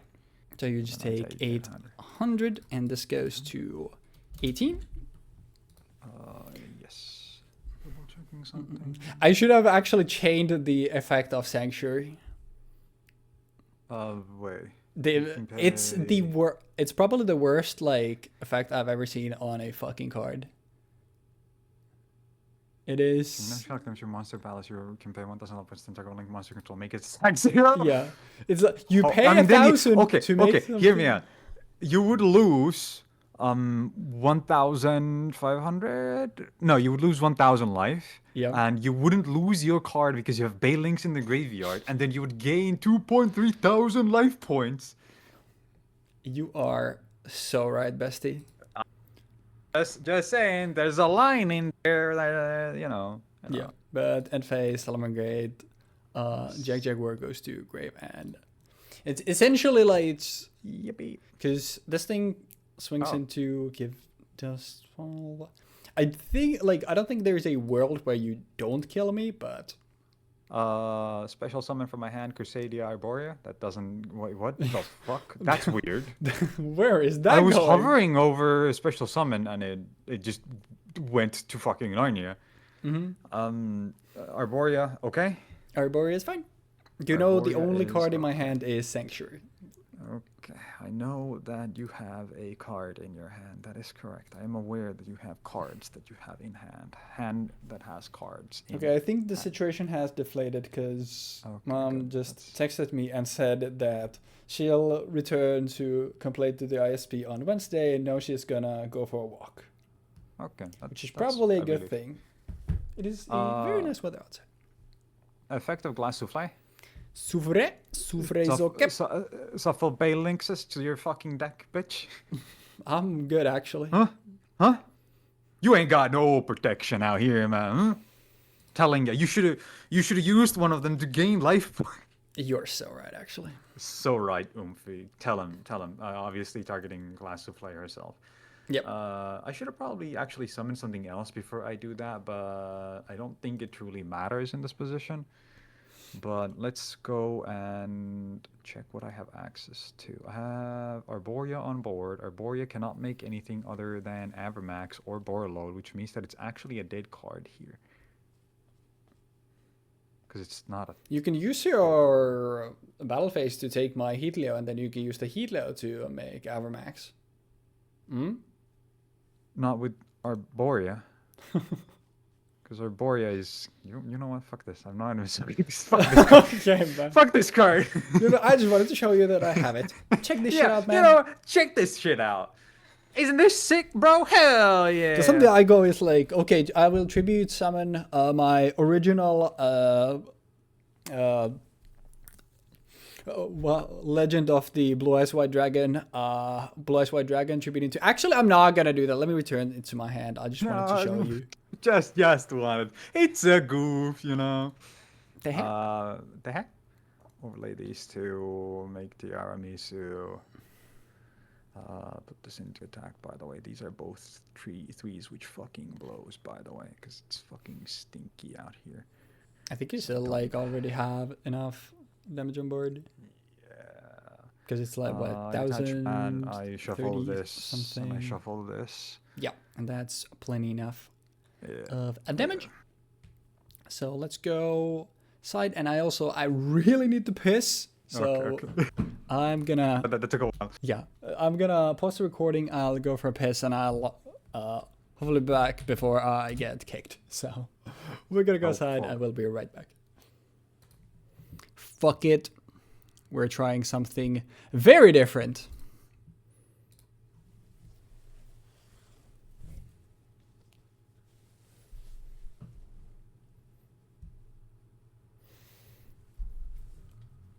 Oh.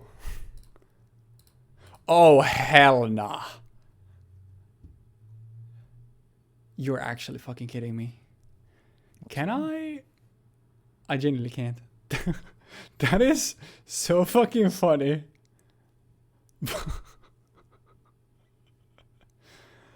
I'm not joking, Jeexx.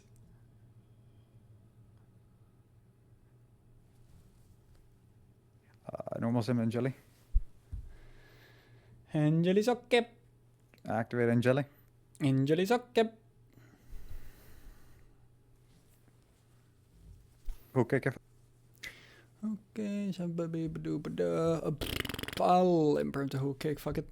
You'll imperm the hoot cake. Okay. Yep. Fucking Don't you dare raise your hand against me. swing forward. Holy fuck. 2K? 2K? 2,000? 2,000. Pass. That's a big fucker.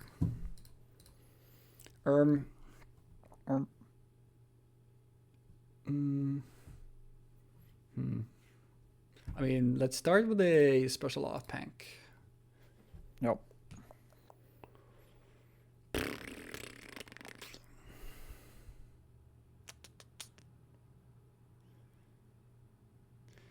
It's just like this hand is bad, so I don't think I can kill you. But what if though? What if though? Okay, but what if I hit the? What if I Guys, hit what the? if he What hits? if I hit the? What if like? What if I hit the? What is this? Yeah, so that was 0 salad cards. That's unfortunate. That's quite sad, I must admit. Who could have guessed when I fucking side in 17,000 board breakers? I see less engine. Could have thought that when you side in 17,000 board breakers, Suck my nuts. you would see less Madolche cards, right? Suck my nuts. Why would you side in board breakers, you fucker? Why would I side in board breakers, motherfucker? Speaking of fucking your mother,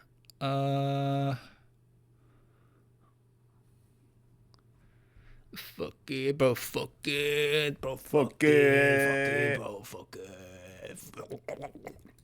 Secretary to make blunks. I'm gonna make blunks. Okay. A blunks will add something to my hand. You never know what it is. Something? It is the Salamangreat You sanctuary. know it! Where? This guy fucking scamming me. No. And then I will make Salamangreat Sunlight Wolf. Okay.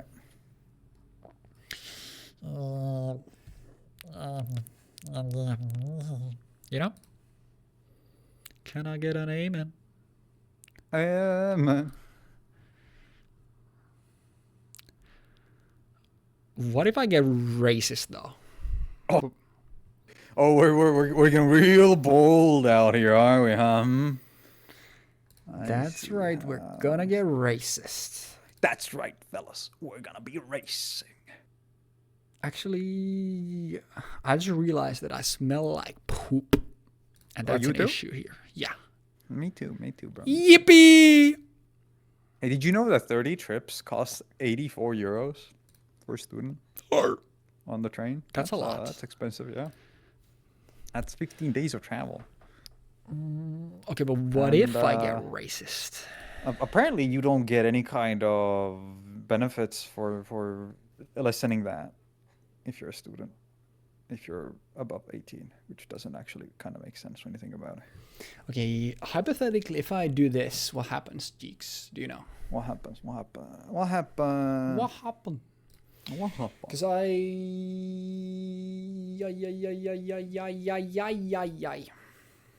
hypothetically, how much damage is damage? How? Because if when I was a young boy, my my father father took me into the city to poop a farting man. What? Because, like, the issue here is that I'm fucking dog shit at video games. Bro, I'm gonna be honest. Me too. Shake. Cat shake. Just let's go. You know, you just draw this round, so I go 2-1, right? Sound good? I can take the dub, though. You cannot take the dub, bro.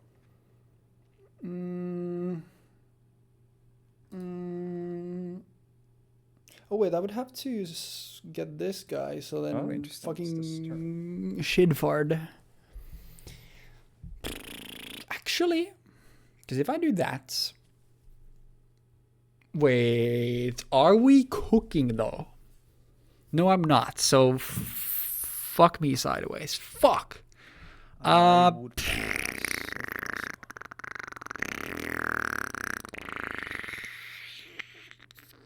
Because I want to kill you. Like, You want I to want. kill... Is this I've been revenge? thinking of.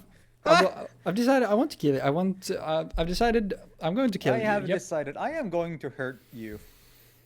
You will suffer. Because if I was a young It alleviates man, my suffering. Therefore, you will suffer.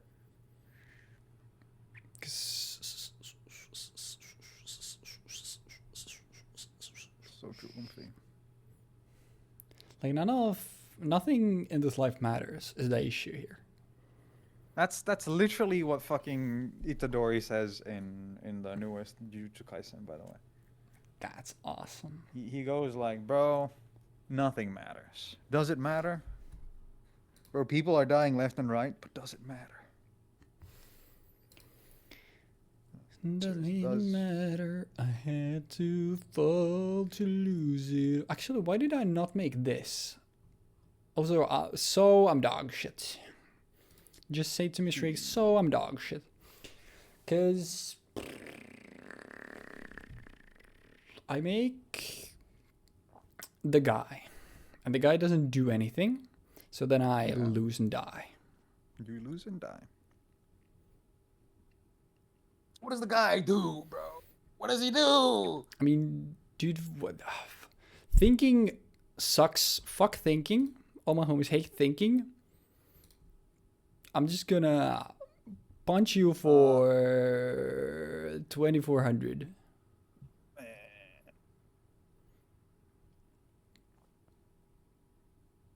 That's annoying. 2,400, you say?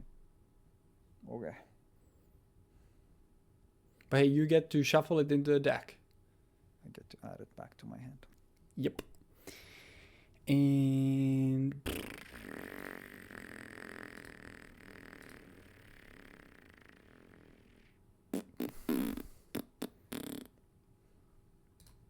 that's it. Video games.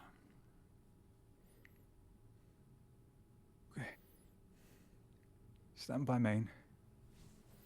This is where we have our hand trap limitations, so we don't just it doesn't turn into alright. None of us ever find any engine, so we just say fuck you, Leatherman. I have to think about Yuki. You are a bad person. I mean, I will change this to kill the thingamabob, but the question is, Wanna protect is this? it? Yeah, that's literally the thing. Is like, is it worth it for me to protect? If you have imperm in your wolf? hand, it's worth not protecting it. But I assume you would set imperm if you had it. Because I can shit and fart is the thing. Wait, is this like...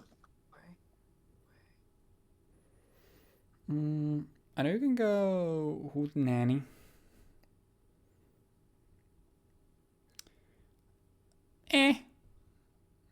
I think I've done enough thinking. I'll just protect this Sunlight Wolf. If you fire off a second right... Okay, I saw the spell card. I was like, if you're firing off a second right key, I will hurt you. No, go for it. Okay, I respond to my own terraforming. I normal summon. Hoot cake effect banish ghost token. A cash plus. Special from Nah, that's the coolest play you've ever done in this series. Hell yeah. Go for it, Is man. it good? Hell yeah. That's beast. I go Angeli. Angeli effect. Sack it. Summon Petting Sword. Oh wait, did you summon a card onto Sunlight Wolf Zone? I will add did- Foxy to my hand. Wait, what is this? Is this something? Wait, what? Not banish to my hand. Wait, what If a monster in normal spell summon to a zone this card But- points to, except during No, the I damage ain't step. doing that. No, man. No, you already did. I'm taking my Foxy. Nah, bro. I didn't know this card has an effect. We didn't read cards. You already had takebacks. I'm taking Foxy to my hand. Dude, nah, bro. What the fuck? We've done this kind of shit before, and you've taken it back. And okay, Yeah, but you wait, done it multiple takebacks in this. I played a card, and I was like, nah, bro. This doesn't do it. I need to side this shit out immediately. Fuck it. Summon from deck.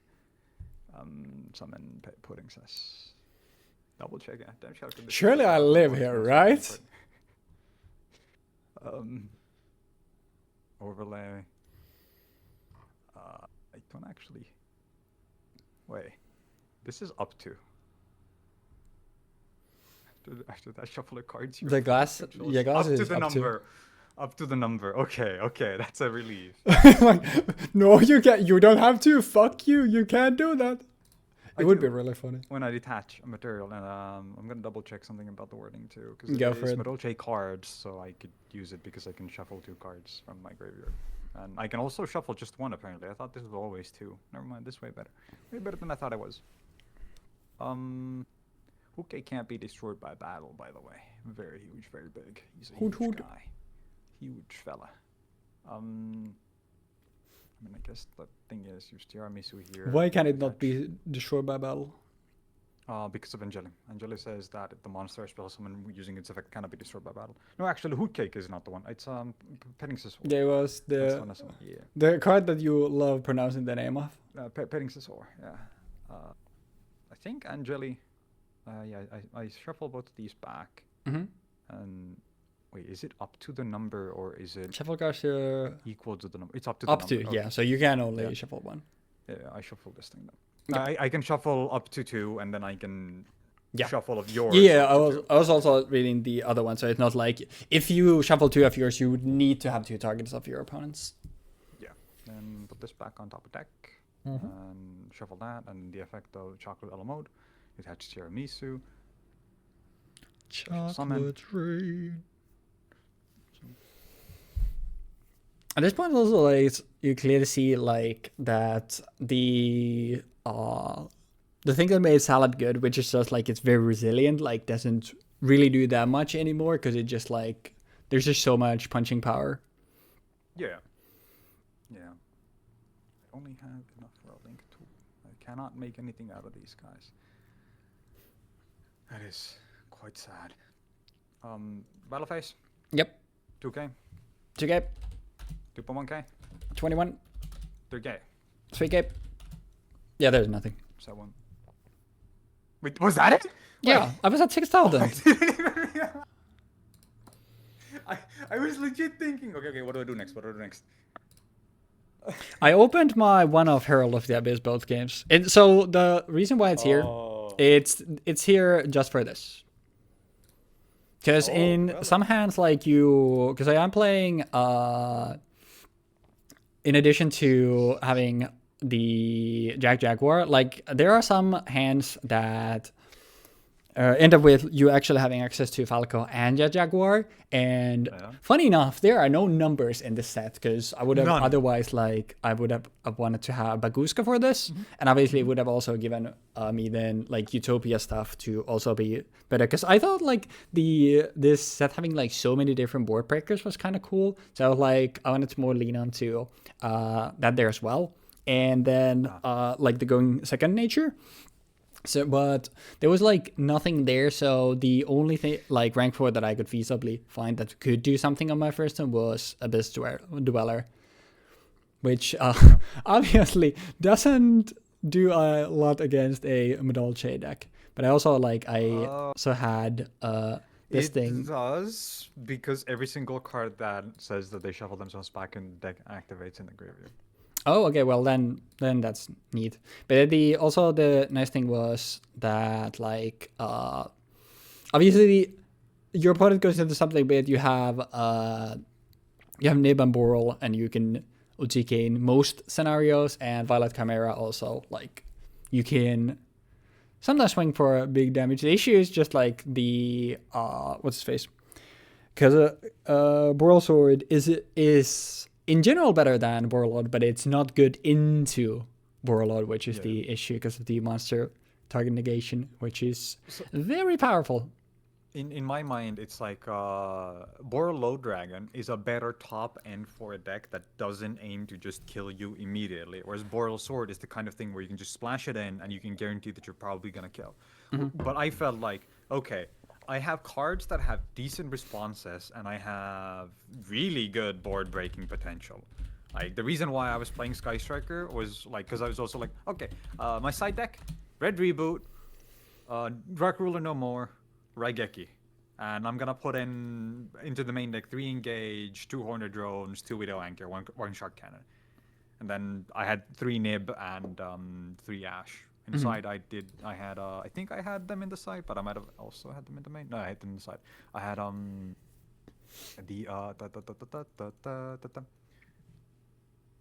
Infinite Permanences.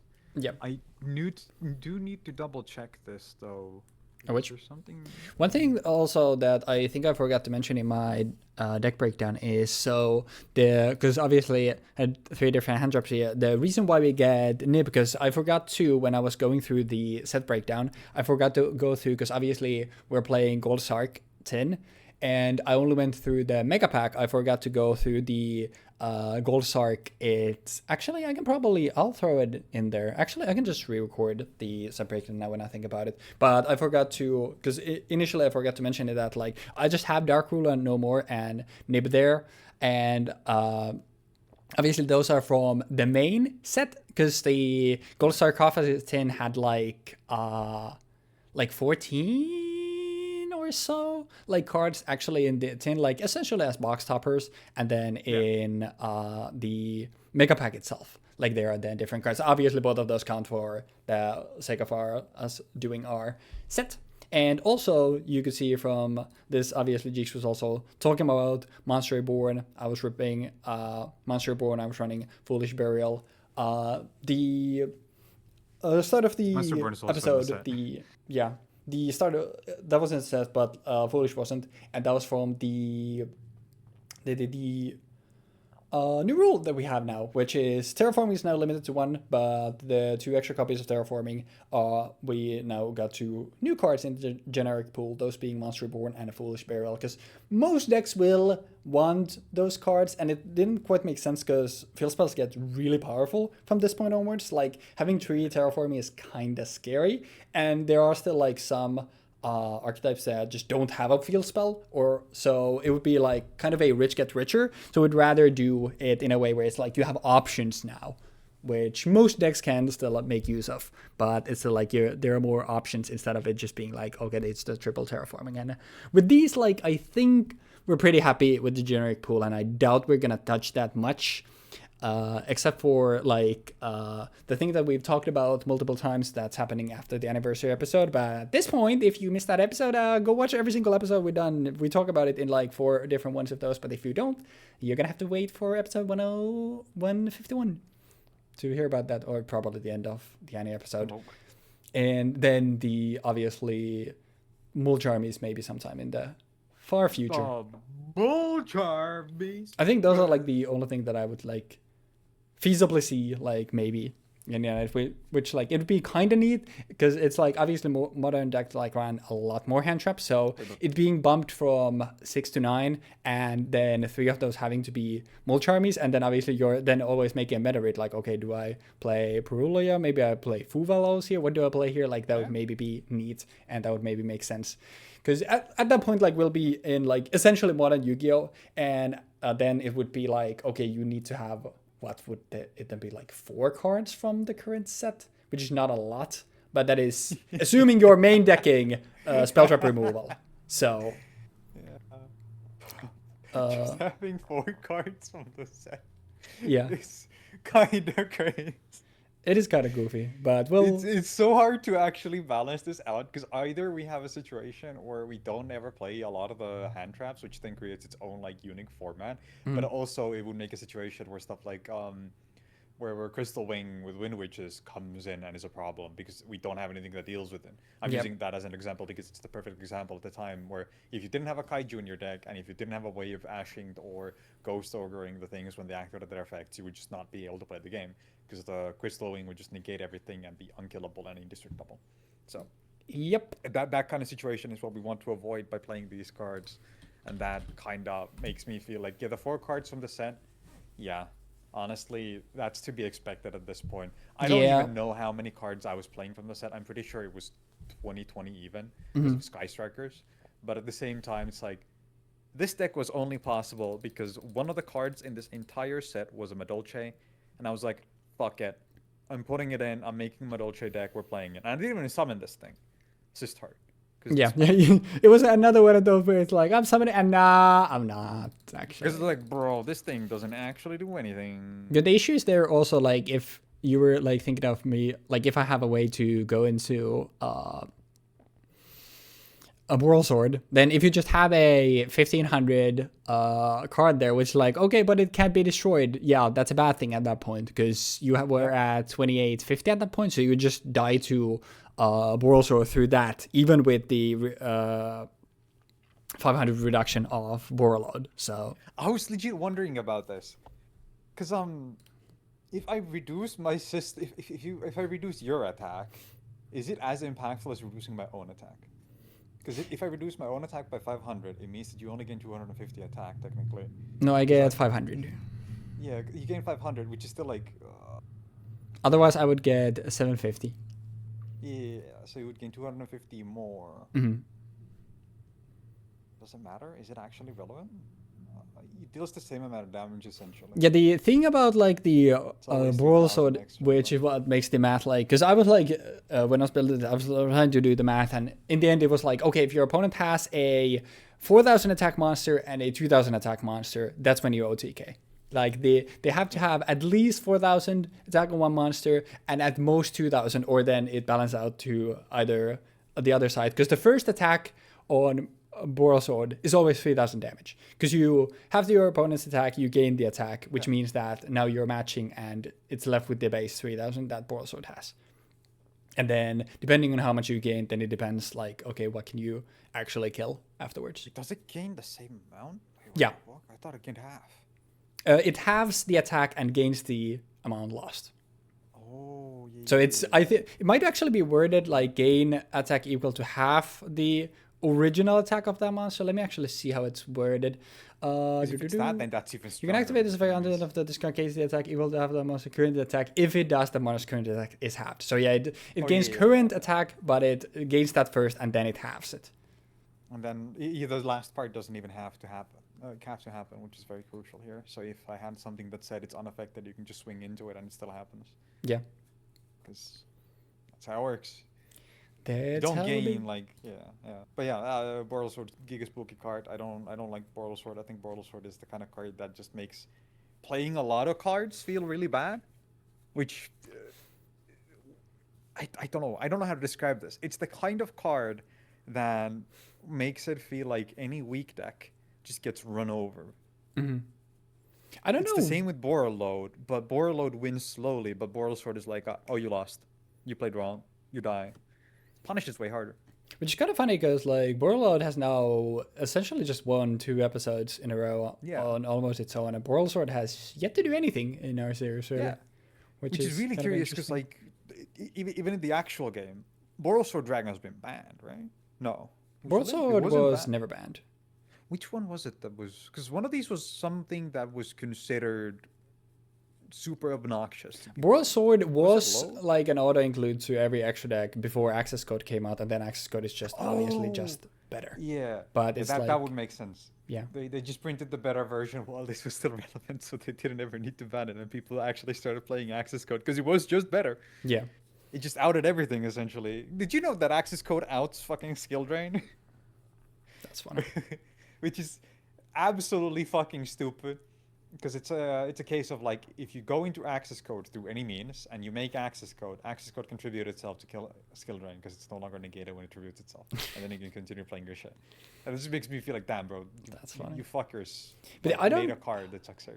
I don't know why, but like for whatever, like I like Boral Sword and Access Code a lot, but maybe that's just because like when it comes to like super complex combo lines, like that is not my forte. So when it's something like you have essentially this like essentially a Swiss knife to a situation where it's like, okay, like for example Salamangreat, the last time I played it, obviously the thing is there, like at the time it was like it has good grind game and it's pretty potent. You're setting up obviously 1 negate or 2 pops at best, unless you like opened something like Imperm or something more, like you're not really doing much, but the potency came from the grind game, and that was like fine. But at this point, like it kind of just doesn't do anything, which is why I also like having access to Fusion of Fire and Violet Chimera is really cool, which maybe lean more into this like let me actually try to go second and do stuff here, and like Boral Sword lets the deck do that, because without that, obviously for the time being,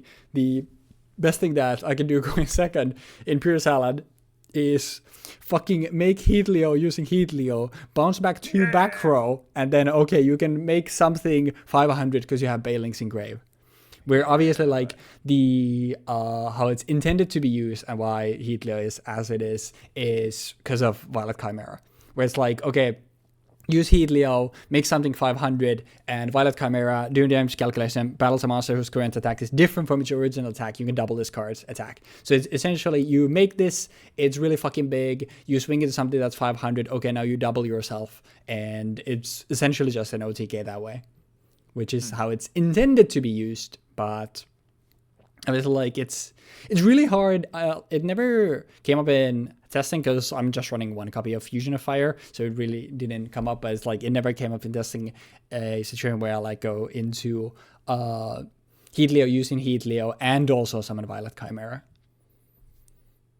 But like I said, I think this is gonna be it for Salad for quite a while. And like I said, initially I was gonna play this in the anniversary episode, but there is like, I had access to Backup Secretary and Late Debug. Obviously, I had access to Flame Buffalo in this, Silent Mining, Salamangreat Circle, Fusion of Fire. There's essentially everything that Salad can do at this point in time, I could do. The only difference was like, okay, normally you would want to have Baguska for your like rank 4 play. I had Abyss Dweller, kind of whatever. But it's like, it's kind of now hit the ceiling. I obviously didn't get to show the like going second stuff that you can do with Violet Chimera, but there's not really much else there for Salamangreat to do. And also, since you were wondering, I was running 2 Broadsword. Okay. I was literally, the last change that I made to the deck was that initially I had 1 Broadsword and 3 Mirage Stallion, and I was like, it is way more likely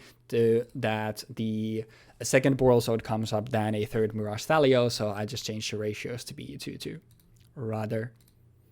So I did indeed have it.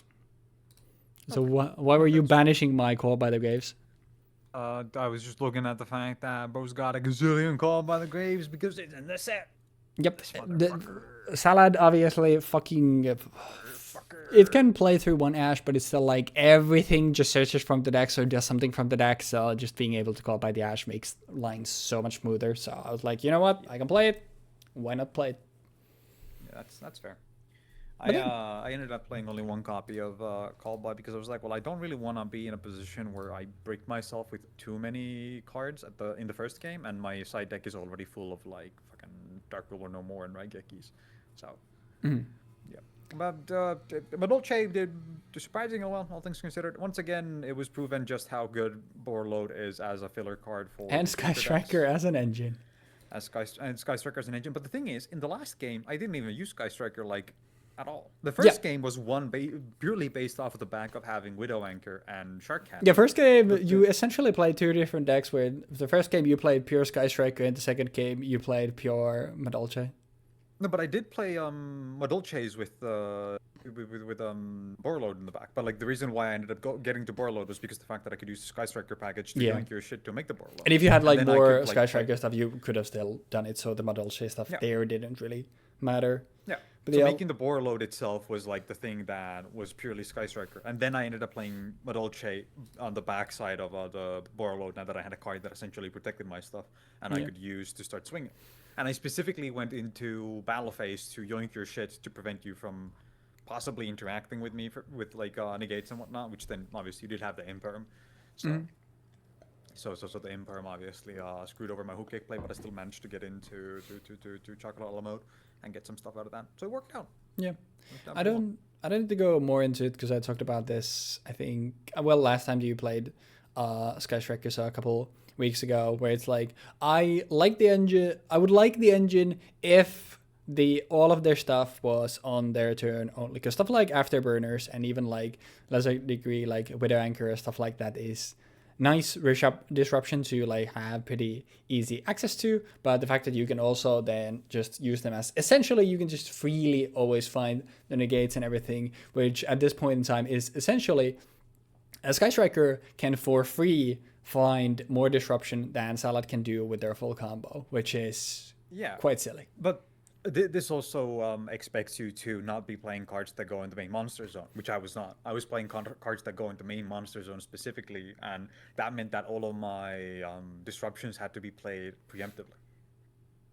which was why I thought that was also an interesting like dynamic, especially when you mentioned it. Oh, I played all of this in my standby phase or in draw phase. Yeah, like the fact that I can do that means that I get to activate my shit before I start even playing the game, and then I get to make a play, go into battle phase, crush your shit, and then go to my main phase 2 to play my Madolche stuff without fear of interruption. I thought that was legitimately like a cool aspect for the deck to be able to do.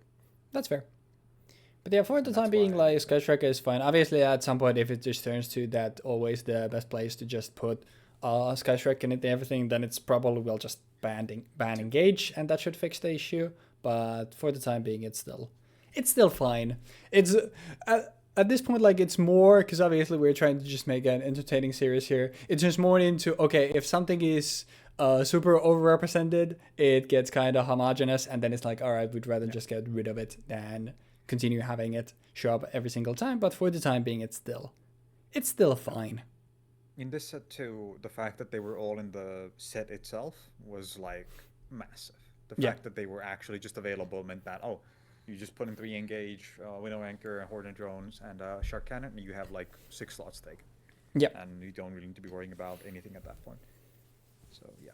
Indeed. That was No. But yeah, it's been, and even with all our pauses, it's been hour 40. For us, it's been way longer. I think we've been here for, like 2.5 hours or something crazy? So, yeah. Not quite. We've been here for a while, so I think we're gonna wrap it up at there. That concludes Gold Sark, and we are a few episodes still to go until the anniversary episode, and next time is it is a Legendary Duelist Immortal Destiny is gonna be our next set, which... Just the Bakura set? Actually don't know. I think it is. Is that the Cursed Necrophere guy? Set. Yeah, it's Evil Heroes. Okay. Yeah, I was gonna say, because the one thing that I remember is, like, I'm pretty sure this was another hero set. Well, yeah, it's because Malicious Bane is in here. So we're gonna play Fusion Destiny, Dark Calling, Adusted Gold. Sky Striker, Orchist. No, we're gonna put in a hero package, and then we're gonna play something with the hero package. Because the idea is gonna be, we're gonna have access to Malicious Bane, or we're gonna have access to... Actually, we're not gonna have access. So what you're telling me is you're gonna play Dark Magician, but if all your shit gets disrupted, you can go favorite hero Malicious Bane, is what you're telling me. Yeah! That's a deep cut, but that's something that happened to me on Master Duel when playing that, so that was pretty funny. But yeah. Mad respect. Oh, there's no Link monsters in this set. Oh shit. So we're gonna be playing Genesis next week, so tune in for that. We'll see you in Immortal Destiny next week. Thank you very much for watching, and oh yeah, wait, what does this mean? I haven't listed it, but I think we're maybe only 1 game apart now when it comes to the game count, because I think like you're on a hot streak like for like 8 or so episodes, so I think it should be 73, 72 now. So I guess Surely not. The 2 parlays here that I'm gonna give you all is parlay number 1. Is Jeexx gonna play Sky Striker or Argus with his heroes? Those are your 2 options. It's only one or the other. There's no so Sky in this set, and there's no Orcus in this set. The second parlay is, how many episodes is it gonna be until I win my next episode? Because I think the last time was the trade episode, which was like 136 or 35. I got tired of being ran over. Yeah, bro decided to lock in and just spam either fucking Nightmare Orchestra or Sky Striker.